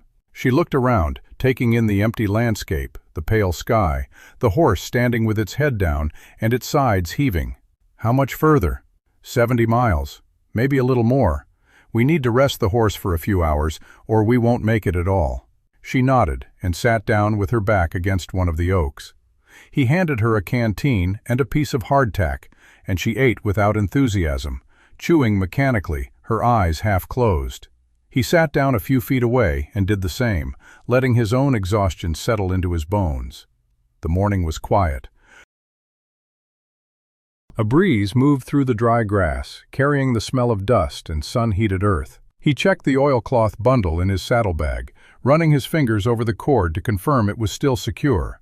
It was. "What happens when we get to Austin?" Lily said. "We find the federal marshal's office. We hand over the documents. We tell them everything we know." And then? Then it's out of our hands. The federal government takes over the case. They arrest Holt, Decker, everyone on that list. There'll be a trial. Will they believe us? They'll believe the documents. The rest is just details. She was quiet for a moment. Then she said, "What if Holt has someone in the federal office too? Someone on his list that we don't know about?" He had thought about that. It was the question he had been turning over in his mind since they left the line shack. The list in the watch had included a judge, a county clerk, 2 land agents, and a bank manager. It had not included anyone at the federal level. But that did not mean there was no one. "Then we find out who it is," he said, "and we deal with that too." She looked at him. Her face was smudged with dust, and there were dark circles under her eyes. But the look she gave him was the same one she had given him that first day. Measuring, weighing, deciding. "You really believe that," she said. "That we can just keep dealing with things until there's nothing left to deal with?" "I have to believe it, because the alternative is giving up, and I'm not going to do that." She did not argue. She finished her hardtack and drank more water, and then she leaned her head back against the tree trunk and closed her eyes. Within minutes, her breathing had slowed into sleep. He let her sleep for 2 hours. He sat watch while the sun climbed higher and the shade shrank around them, and he thought about what she had said. She had asked him if he believed they could keep dealing with things until there was nothing left. He had said yes, and he had meant it. But he also knew that there were things a man could not deal with by sheer will alone. There were moments when luck ran out, when the road turned in a direction you had not anticipated, when the men hunting you were smarter or faster or more ruthless than you had prepared for. He had seen it happen to good men. He had seen it happen to Daniel Whitaker. He pushed the thought aside. The documents were still there. The girl was still alive. They still had a road ahead of them, and as long as they had that, there was hope. He woke her gently, and they mounted up again, continuing east under a sun that was beginning to show its teeth. The land changed as they rode. The dry plains gave way to rolling hills covered in live oak and cedar, and the road began to follow the course of a shallow river that ran green and slow. The heat did not relent, but the occasional patches of shade from the trees offered some relief. They passed a small settlement around noon, a general store, and a handful of houses clustered around a crossroads, but they did not stop. Ethan did not want to answer questions about where they were going or who they were, and he did not want to risk word reaching Holt about their direction. They crossed a wooden bridge over the river, and on the far side, the road forked. The main branch continued east, marked with a sign that read, "Austin, 45 miles." The other branch veered southeast, toward a cluster of low hills. Ethan pulled out the map and studied it. "What is it?" Lily said. "There's a shorter route through the hills. Cuts off about 10 miles, but it's rough country. No water for about 20 miles. Which way do you think Holt would expect us to go?" "The main road. It's the fastest, and it's the most direct." "Then we take the hills." He folded the map and turned the horse onto the southeast branch. The road narrowed immediately, becoming little more than a track winding through dense thickets of cedar and mesquite. The sun was blocked by the trees, and the air grew cooler and damper. It felt like entering a different world. They rode in silence for an hour, the only sounds the creak of saddle leather and the soft thud of hooves on packed earth. Then Lily spoke. "Do you think he loved my papa?" The question caught him off guard. "Who?" "Sheriff Holt. Do you think he loved him? Before he killed him?" Ethan thought about it. "I don't know if Holt loved anyone. I think he respected your father. I think he knew your father was a good man. But love, that's a different thing. My papa said Holt used to be different. He said something happened to him. A long time ago, before I was born. Some case he worked on that went bad." "What kind of case?" "I don't know. He never told me the details. He just said that a man's character isn't what he is at his worst. It's what he can come back from." She paused. "Do you believe that?" He wanted to give her an easy answer, but he knew she would see through it. She saw through everything. "I believe a man can change," he said, "but he has to want to, and he has to be willing to pay the price for what he's done. Holt isn't there yet. Maybe he never will be." She was quiet for a long moment. Then she said, "I don't think he ever will be either, but I wanted to hear what you thought." They continued through the hills as the afternoon wore on. The track twisted and turned, climbing steep ridges and descending into dry washes, and more than once Ethan had to stop and check the map to make sure they were still heading the right direction. The horse was beginning to tire, its pace slowing even on level ground. He dismounted and led it on foot for a stretch, giving it a rest from his weight. Lily walked beside him, matching his stride. The sun was beginning to sink toward the western horizon when they reached the top of a ridge and saw something that made Ethan stop. In the valley below, maybe 2 miles ahead, a column of smoke was rising. It was too large for a campfire, too controlled for a wildfire. It was coming from a building, a house or a barn, burning steadily. "Someone's there," Lily said. Someone was. He studied the smoke. It was dark and thick, which meant the fire was still young. Could be a homestead. Could be something else. Should we go around? He looked at the map. The track they were on passed directly through the valley. The only alternative was a detour that would add half a day to their journey, and they did not have half a day. "We go through," he said, "but we go careful." They mounted up and descended into the valley, keeping to the trees as much as possible. As they drew closer, the source of the smoke became clear. A small farmhouse, its roof collapsed and flames pouring from the windows. The barn next to it was also burning, and the corral was empty. There was no sign of life. Ethan stopped at the edge of the yard and dismounted. He handed the reins to Lily. "Stay here. Ethan, stay here." He approached the house at a walk, his revolver in his hand. The heat from the flames pushed against him, and the smoke made his eyes water. The front door was gone, fallen inward, and through the opening he could see the remains of the interior. Charred furniture, blackened walls, the skeleton of a stove. He circled around the back, where the fire had not yet reached, and found the bodies. A man and a woman lying in the dirt behind the house. They had been shot. The man was on his back, his eyes open, his hand reaching toward the woman as if he had tried to protect her even at the end. The woman was curled on her side, her face turned away. Neither of them had been dead for long. Ethan crouched and looked at the wounds. Small caliber, close range, professional. He stood up and looked at the ground around them. There were boot prints in the dust, multiple sets, leading away from the house toward the road. He followed them for a few yards and found what he had expected, the tracks of several horses heading east, toward Austin.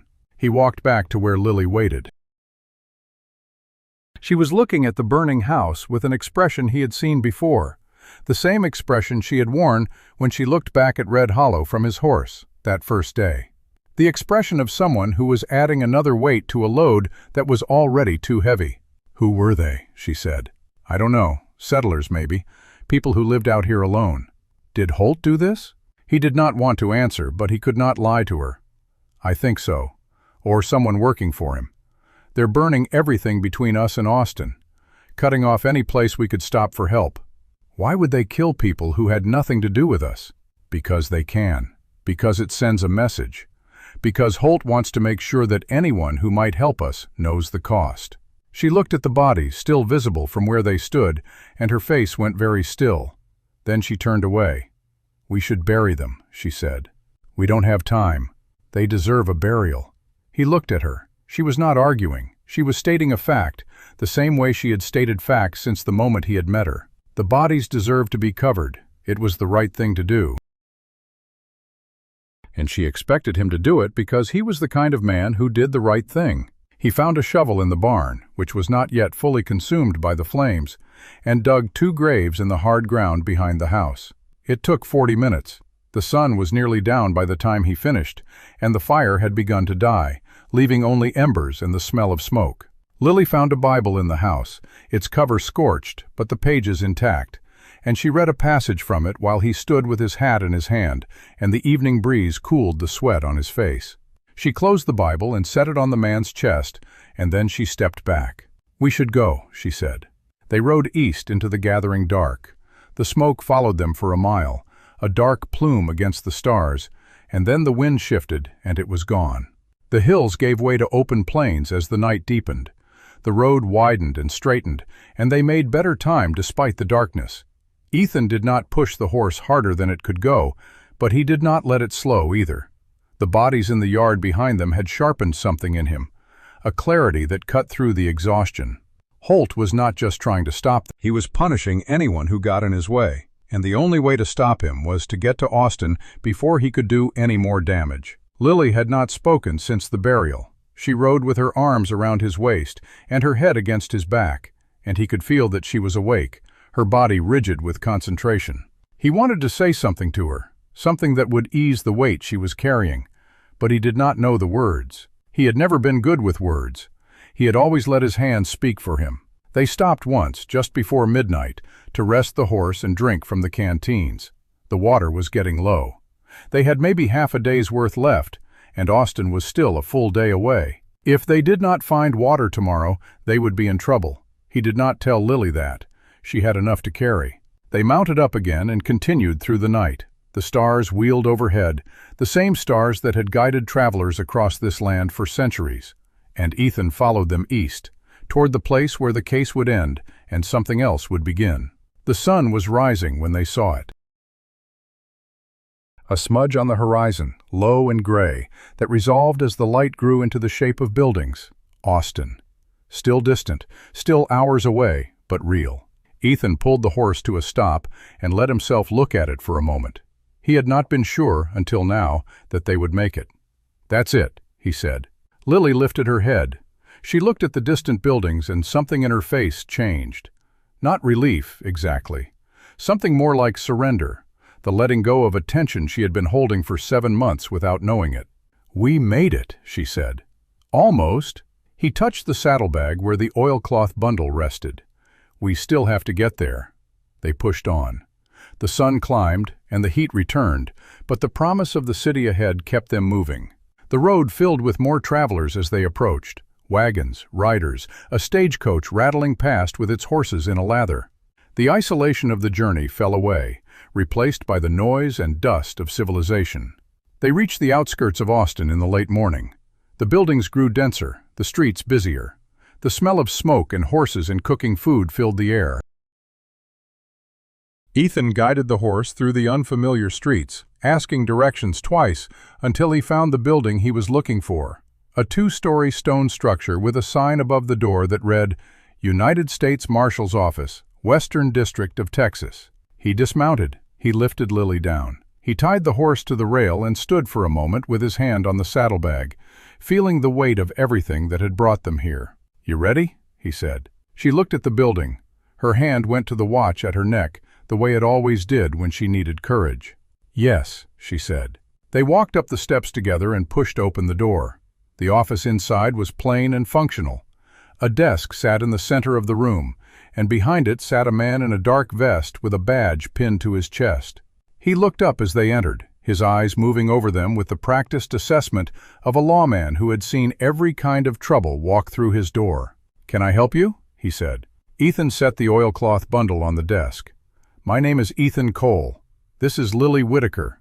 Her father was a U.S. Marshal named Daniel Whitaker. He was murdered 5 months ago in Red Hollow, Texas. These are the documents he died trying to get to you." The marshal looked at the bundle. He looked at Ethan. He looked at Lily. And then he stood up, his face changing in a way that told Ethan everything he needed to know about whether they had come to the right place. "Sit down," the marshal said, "and tell me everything." They told him. It took 2 hours, with interruptions for questions and clarifications, and by the end, the marshal's desk was covered in documents, maps, and notes. Ethan watched as the marshal read through Daniel Whitaker's letter, his eyes moving slowly over the precise handwriting, and saw the moment when he reached the list of names. His jaw tightened. "This is everything," the marshal said. "The transfers, the payments, the sworn statements. It's all here." "Yes," Ethan said. The marshal looked at Lily. "Your father was a good man. I knew him. Not well, but I knew his reputation. He was thorough, he was honest, and he was brave." Lily said nothing. Her hand was on the watch. "We'll act on this today," the marshal said. "I'll have warrants issued for Holt, Judge Decker, and everyone on this list. We'll send deputies to make the arrests." "It won't be that simple," Ethan said. "Holt has men everywhere. He's already killed to keep this from reaching you." "I understand, but this is a federal case now. It's out of his reach." The marshal stood and extended his hand. "You did good work, Cole, both of you. Daniel would be proud." Ethan shook his hand. He looked at Lily. She was still holding the watch, but her grip had loosened. Something in her face had relaxed. The first time he had seen her truly relax since he had lifted her out of the dust. They walked out of the marshal's office into the bright afternoon sun. The street was busy, full of people going about their ordinary lives, unaware of what had just happened inside that stone building. Ethan stood on the boardwalk and looked at the sky. It was the same sky he had been looking at for 11 years. But it looked different now. "What do we do now?" Lily said. He looked down at her. She was standing beside him, small and dusty and exhausted, her hand still resting on the watch at her neck, but her shoulders straight. She had carried the weight of her father's work for 7 months.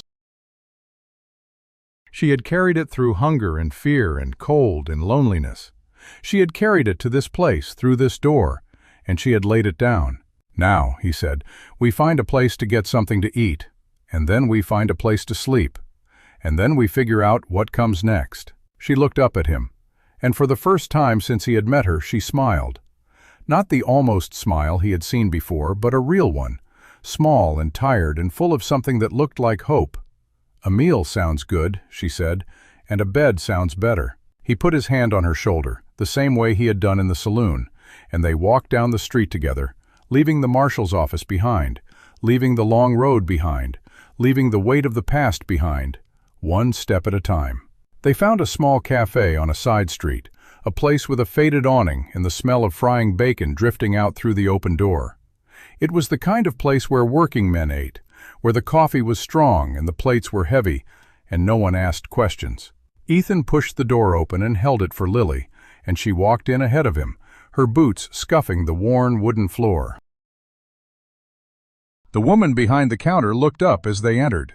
She was past 50, with gray hair pulled back and arms that looked like they had lifted 100 pounds of flour a day for 30 years. She looked at them, the dusty, exhausted man and the small girl in the oversized coat, and something in her face softened. "Sit anywhere," she said. "I'll bring you coffee." They sat at a table near the window. Ethan slid into the chair with his back to the wall, the habit of a man who had spent years watching doors. Lily sat across from him, her hands flat on the table, her eyes moving around the room with the same careful assessment he had seen in her from the beginning. The woman brought 2 cups of coffee and a glass of milk for Lily without being asked. She set them down and looked at them for a moment. "You folks been traveling?" "Yes, ma'am," Ethan said. "Long way?" "Long enough." She nodded, as if that answered everything. "I'll bring you the special. You look like you need it." She was right. The special was steak and eggs and potatoes and biscuits, and they ate it in silence, the food filling a hollow that had been growing for days. Lily finished everything on her plate and then sat back, her hand resting on her stomach, her eyes half closed. "I forgot what it felt like to be full," she said. "It's a good feeling." "It is." He paid the woman and left an extra coin on the table. She caught his eye and nodded once, a small acknowledgement that said more than words could. They walked out into the afternoon sun, and Ethan felt the weight of the saddlebag against his hip, lighter now that the documents were gone, but still present. "We need a place to sleep," he said. "There's a hotel on the main street. I saw it when we rode in." They found it, a 2-story building with a painted sign that read, "The Capitol House." The clerk behind the desk was a thin man with spectacles and an air of mild annoyance, but he took their money without comment and gave them a key to a room on the 2nd floor. The room was small but clean. A bed, a washstand, a window that looked out over the street. Lily sat down on the edge of the bed and did not move for a long moment. Then she lay back, her boots still on, her arm over her eyes. "I could sleep for a week," she said. "You should." He set the saddlebag on the floor beside the bed and pulled the chair over to the window. "I'll keep watch." "You don't have to keep watch anymore. We're in Austin. The marshal has the documents." "I know, but I'll feel better if I do." She did not argue. She turned onto her side, and within minutes, her breathing had slowed into the deep rhythm of exhausted sleep. He watched her for a while, the rise and fall of her small chest, the way her hand had moved in her sleep to rest on the watch at her neck. Then he turned his attention to the window in the street below. The afternoon passed slowly. People moved up and down the street, going about their ordinary business. A wagon loaded with barrels rumbled past. A dog lay in the shade of a porch across the way. Nothing looked out of place, but he could not shake the feeling that something was wrong. It was not a thought, not a theory.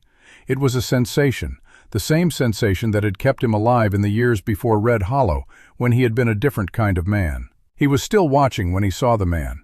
He was standing on the corner, half hidden in the shadow of a building across the street. He was wearing a brown coat and a hat pulled low, and he was looking up at the hotel. Not at the building in general, at the window of their room. Ethan did not move. He let his eyes rest on the man without focusing directly on him, the way you look at a distant object without staring. The man stood there for perhaps 2 minutes, then turned and walked away, disappearing into the flow of foot traffic. Ethan waited. He did not relax. 10 minutes later, the man came back. This time he was standing at the end of the block, closer to the hotel entrance. He was not looking up anymore. He was watching the front door. Ethan stood up. He crossed to the bed and touched Lily's shoulder. She woke instantly, the way children who have learned to be afraid wake, her eyes open and alert before her body had fully roused. "What is it?" "We need to move.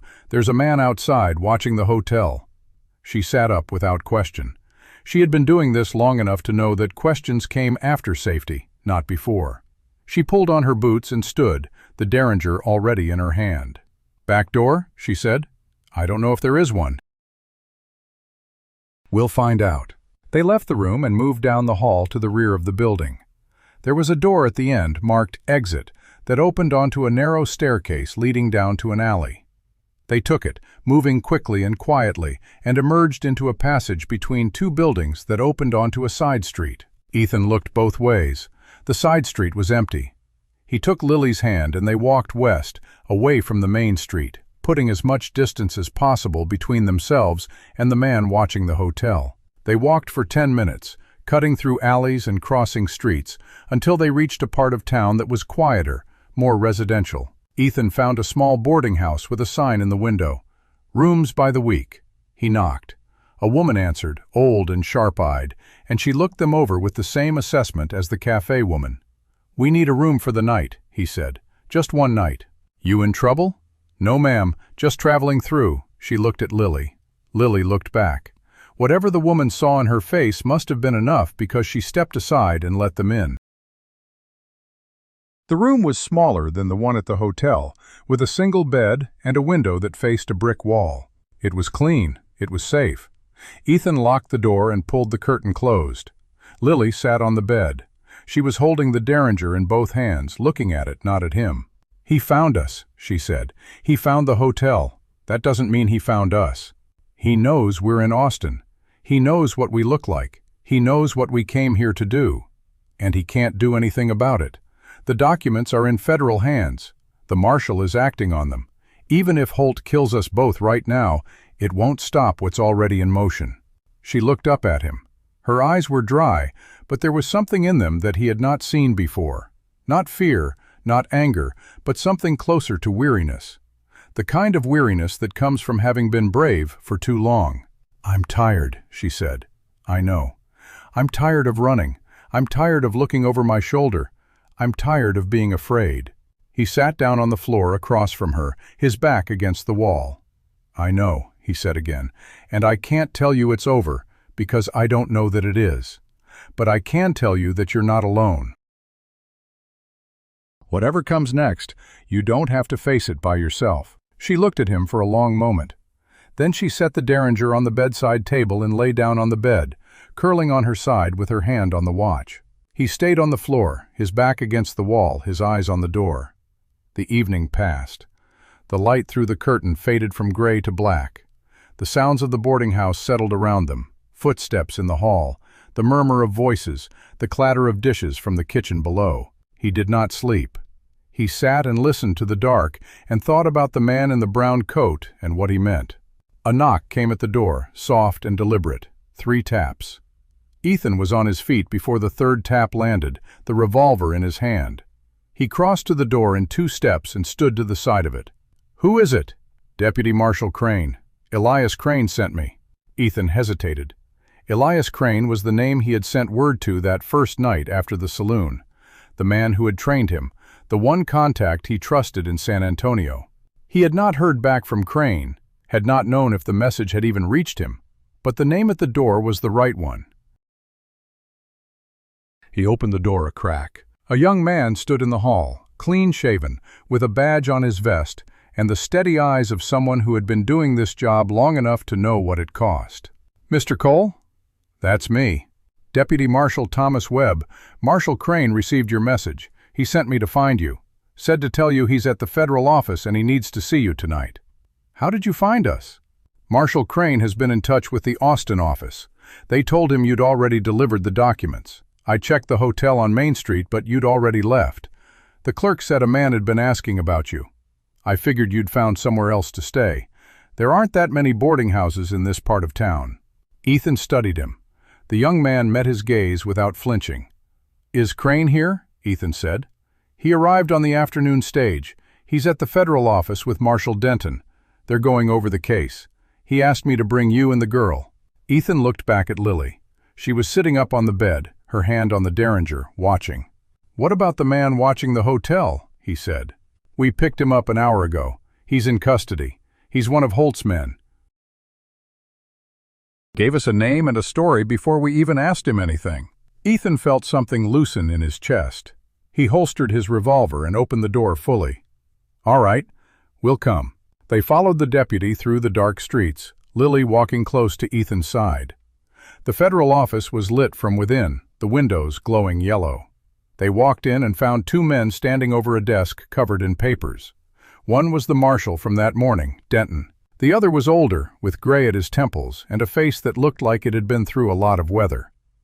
Elias Crane looked up when they entered. He studied Ethan for a moment, then crossed the room and extended his hand. "It's been a long time, Ethan." "It has." Crane looked down at Lily. "And this is the girl. This is Lily Whitaker." Crane crouched down so he was at her level. "I knew your father, Lily. We worked together on a case years ago. He was the finest man I ever served with." Lily looked at him. Her hand was on the watch, but she did not clutch it. She held it lightly. "Thank you," she said.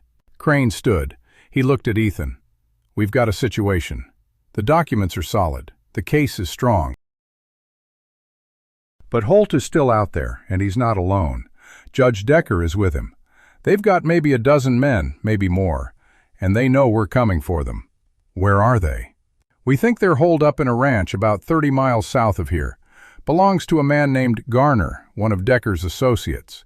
We're putting together a posse to ride out at dawn." "I'm coming with you." Crane shook his head. "You've done enough, Ethan. You brought the evidence. You kept the girl alive. Let us finish it. Holt knows me. He knows what I'll do. And I know how he thinks. You need me."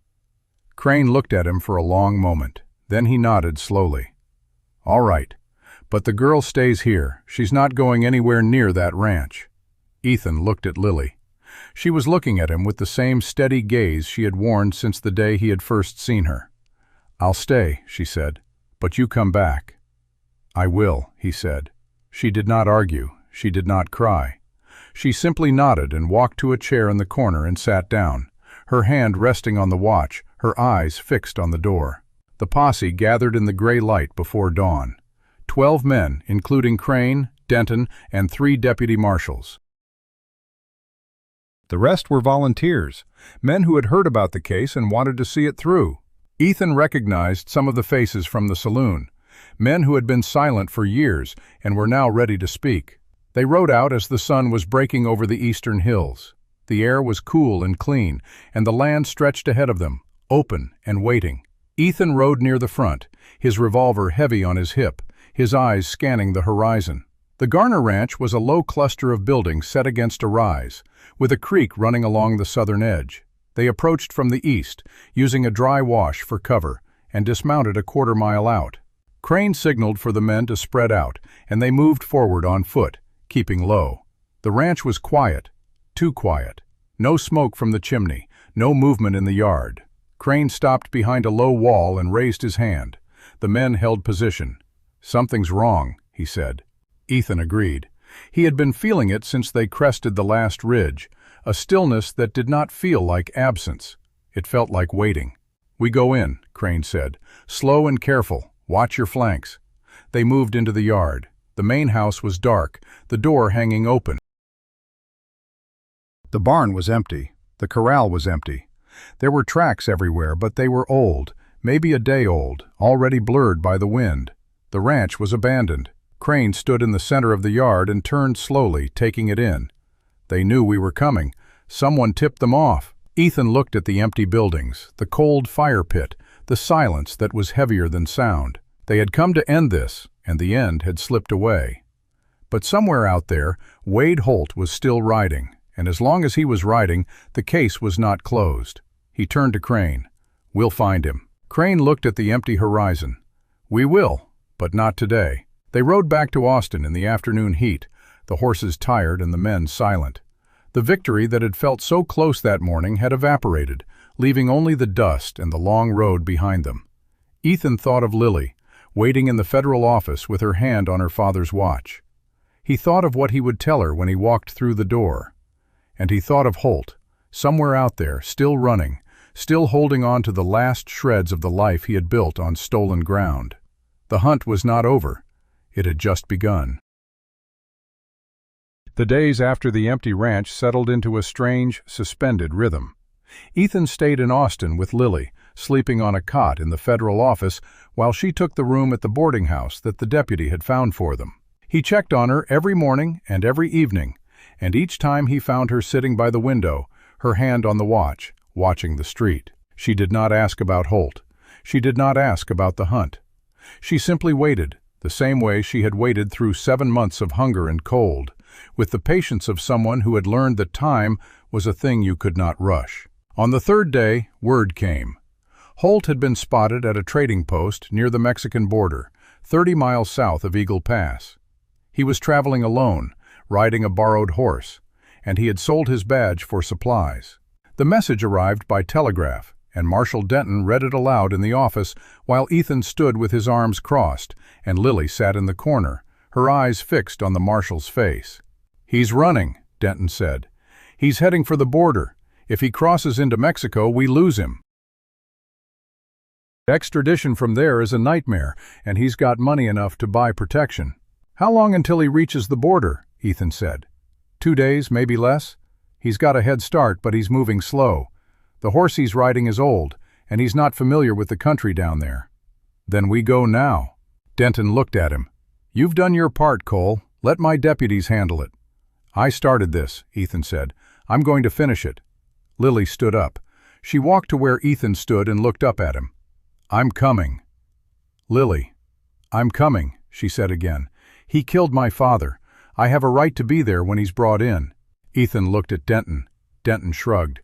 "She's got a point, and she's already proven she can handle herself, but it's your call." Ethan looked down at her. Her face was set in the same expression he had seen when she asked to be in the saloon, when she followed him to the line shack, when she stood in the burning yard and read a burial service over strangers. She was not asking permission. She was stating a fact. "All right," he said, "but you stay with me. And if I tell you to get down, and you don't move until I say." "Agreed." They rode out within the hour. Denton sent 3 deputies ahead to cut off the southern route, while Ethan, Crane, and 2 other men took the direct road toward the trading post. Lily rode behind Ethan, her arms around his waist, the derringer in her pocket. The sun was high and hot, and the land stretched out before them, brown and endless. They reached the trading post at dusk. It was a low building made of adobe, with a tin roof and a hitching rail out front. A single horse stood tied to the rail, a gray mare with a swayback and a tired look. Not Holt's horse. He had already moved on. The trader was a Mexican man named Rojas who spoke English with a heavy accent. He remembered Holt. He came in yesterday, bought food and water, asked about the crossing at the Rio Grande. I told him the river was high, that he would need to go east to the ford near Piedras Negras. How long ago did he leave? This morning, before dawn. He was riding hard. Crane calculated the distances. He's got half a day on us. If he makes the ford by tomorrow night, he's across before we can catch him. Then we ride through the night. Ethan said. They did. The moon was fuller now, casting a pale light over the rocky ground, and they pushed the horses as hard as they dared. Lily did not complain. She held on and stayed awake, her small hands gripping his belt with a strength that belied her size. They reached the Rio Grande at dawn. The river was running fast and brown, swollen by rains further north. The ford was a wide, shallow stretch where the water spread out over a gravel bed, but even there the current was strong enough to sweep a man off his feet. On the far side, the land rose into the low hills of Mexico. And on the near side, at the edge of the water, a man sat on a tired horse, staring at the crossing. Wade Holt. He had not crossed. He sat there, his shoulders slumped, his hat in his hands, looking at the river like a man who had run out of road. He heard them approach and turned his head. His face was haggard, unshaven, his eyes hollow. The badge was gone from his chest. The revolver was still on his hip, but his hand did not move toward it. "Cole," he said. His voice was flat, empty of the old authority. "Wade, you came a long way to see me arrested. I came to see justice done." Holt laughed, a dry, broken sound. "Justice? You think that's what this is? You think putting me in a cage makes up for the men I killed, the families I destroyed, the girl I starved?" He looked at Lily, sitting behind Ethan. "You think that makes it right?" Lily met his gaze. Her hand went to the watch at her neck, but she did not clutch it. She held it lightly, the way you hold something you no longer need to protect. "No," she said, "but it's a start." Holt looked at her for a long moment. Something in his face shifted, not softening, but cracking, the way dry ground cracks when the first rain hits it. He looked down at his hands. "I had a daughter once," he said. "She died. Fever, when she was 3. My wife left after that. I buried myself in the work. I told myself I was building something, that the land and the money meant something. But they never did. They were just filling a hole that couldn't be filled." He looked up at Ethan. "I'm tired, Cole. I've been tired for years." Ethan dismounted. He walked toward Holt slowly, his hands empty, his revolver still holstered. Holt watched him come. He did not reach for his gun. "Get down," Ethan said. Holt dismounted. He stood in the dust, his hands at his sides, and he did not resist when Ethan took the revolver from his belt and handed it to one of the deputies. "You'll get a trial," Ethan said. "You'll get a chance to say what you just said. Maybe it'll matter, maybe it won't, but you'll face it." Holt nodded slowly. He looked past Ethan, at Lily, still sitting on the horse. "I'm sorry," he said, "for what I did to you, for what I did to your father. It won't bring him back, but I'm sorry." Lily did not answer. She held his gaze for a moment, and then she looked away, toward the river, toward the hills beyond. They rode back to Austin in a long, quiet column. Holt rode in the middle, his hands tied to the saddle horn, his eyes fixed on the road ahead. Lily rode behind Ethan, and she did not look back at the river, or the border, or the country where Wade Holt had almost escaped. The trial was held 3 months later in the federal courthouse in Austin. The courtroom was packed. People had come from Red Hollow, from the surrounding counties, from as far away as San Antonio, to see the man who had run their lives for so long face the consequences of what he had done. Tom Briggs was there, sitting in the front row, his hands folded on his knees. Ruth Aldrin sat next to him, a handkerchief twisted in her fingers. Martha Greer had closed her laundry for the week and taken the stagecoach east, and she sat in the second row like a stone pillar, her eyes fixed on the judge's bench. Judge Decker had been arrested the week after Holt, found hiding in a hunting cabin in the hills north of Red Hollow. He had attempted to bribe the arresting deputies, then threatened them, then broken down and wept. He sat in the courtroom now, in a plain suit, his face gray, his hands trembling. The land agents and the county clerk and the bank manager sat in their own row, separated by the silent distance of men who had once been partners and were now strangers, united only by their shared guilt. Ethan testified first. He told the story from the beginning, the morning in the street, the bread, the boot that shoved Lily into the dirt, the ride out of town, the watch, the documents in the cemetery, the burning stagecoach, the line shack, the bodies in the yard behind the burning house. He told it without embellishment. the way a man tells a story he has lived and does not need to improve. Then Lily took the stand.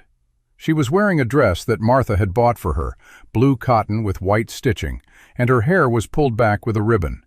She looked smaller than she had on the horse, smaller than she had in the dust of Main Street.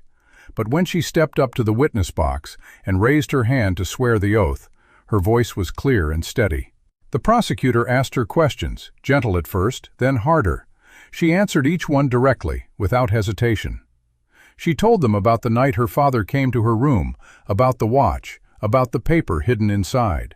She told them about the 7 months of barns and hunger and cold, about the deputy who went through her things while she slept, about the bread she stole because she had not eaten in 2 days.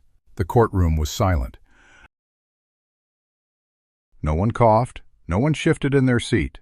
The only sound was her voice, young and clear, telling the truth in a room full of people who had spent years avoiding it. When she finished, the prosecutor asked, "And what did your father say to you the last time you saw him?" She looked at the watch, which she had taken off and was holding in her hand. She had not worn it during her testimony. She had held it in her lap, her fingers moving over the smooth case. He said, "Lily, I need you to be brave for a little while longer, just a little while, and then you can rest." She looked at the jury of 12 men who had come to Austin from farms and stores and law offices, who had heard days of evidence and were now waiting for the final piece. "I'm ready to rest now," she said. The jury was out for 4 hours. They returned with a verdict of guilty on all counts for every defendant. Judge Decker was sentenced to 20 years in federal prison. The land agents and the clerk and the banker received sentences ranging from 5 to 15 years. Wade Holt stood to hear his sentence with his hands at his sides and his face empty, as if the verdict had already been delivered a long time ago and he had simply been waiting for the echo to catch up.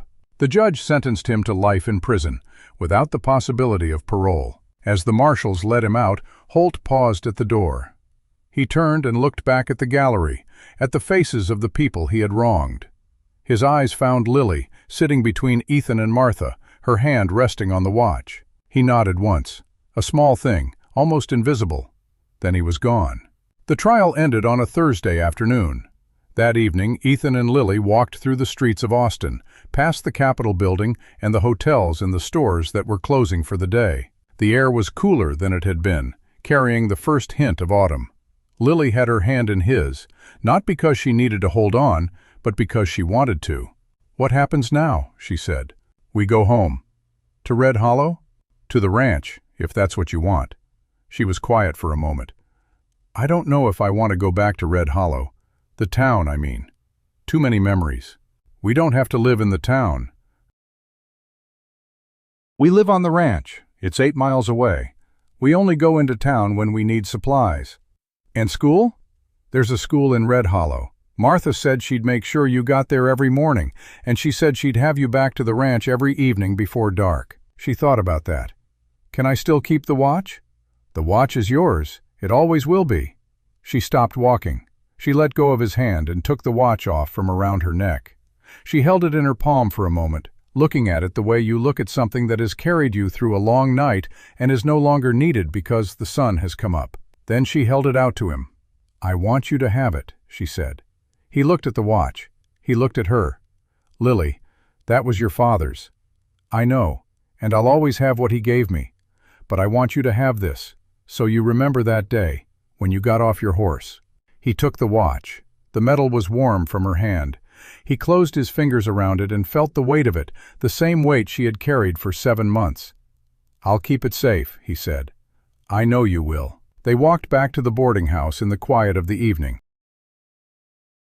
The stars were beginning to appear, one by one, scattered across the darkening sky. Austin was settling into the slow rhythm of night, and in a few days they would take the stage back west, back to the ranch, back to the land that was waiting for them. But for now they walked together, and the watch was in Ethan's pocket, a small, solid thing that connected him to a man he had never met and a girl he would never leave behind. That autumn, the ranch began to change. Small things at first, a new coat of whitewash on the porch, a vegetable garden where the dry grass had been, a swing that Ethan hung from the old oak tree by the corral. Lily started school, walking to Martha Greer's house each morning and riding home in the evening with Tom Briggs, who had taken to stopping by the ranch on his way back from town just to see how she was doing. The federal case continued through the winter. Other names emerged, men who had been part of the scheme but had not been on Daniel Whitaker's list. They were arrested and tried. The land that had been stolen began to be returned, parcel by parcel, to the families who had lost it. Tom Briggs got his 40 acres back, and Frank Cutter's nephew returned from the county where he had fled and took up his family's farm again. Cyrus Pratt did not come back. He had died 2 years before, in a rented room in a town nobody had heard of, but the land he had loved was deeded to his daughter, who came with her husband and children to work it.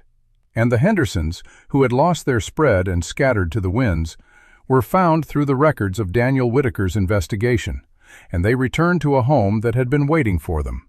Red Hollow began the slow, painful work of becoming something better. The silence that had covered the town for years did not vanish overnight.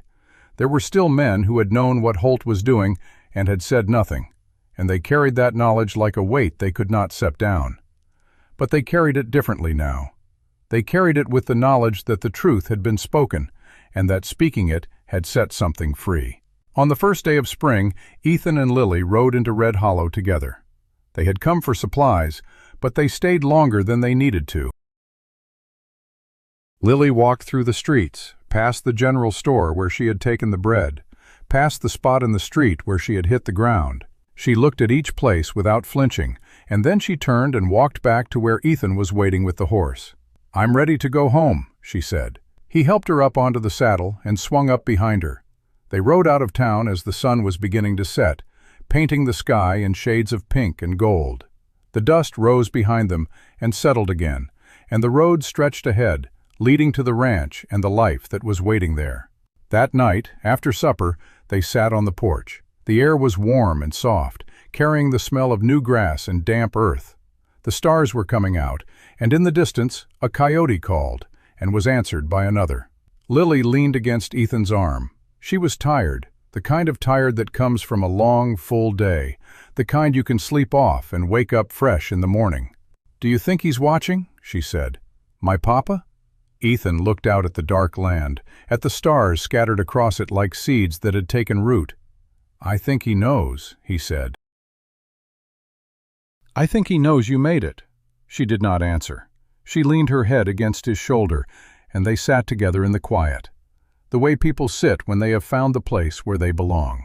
In the morning, Ethan woke to find the watch on the table by his bed, where he had left it the night before. He picked it up and turned it over in his hands. The case was smooth, worn by years of use. He opened the back panel and looked at the empty cavity where the paper had been. It was just a watch now, just a piece of metal and glass and moving gears. But it was also something more. He closed the panel and put the watch in his pocket. He went outside to start the morning chores, and he found Lily already at the corral, feeding the horse a piece of apple. She looked up when he approached, and she smiled, a real smile, full and easy, the smile of a child who had woken up in a place where she was safe. "Morning," she said. "Morning." He stood beside her and watched the sun rise over the land he had spent 11 years hiding from.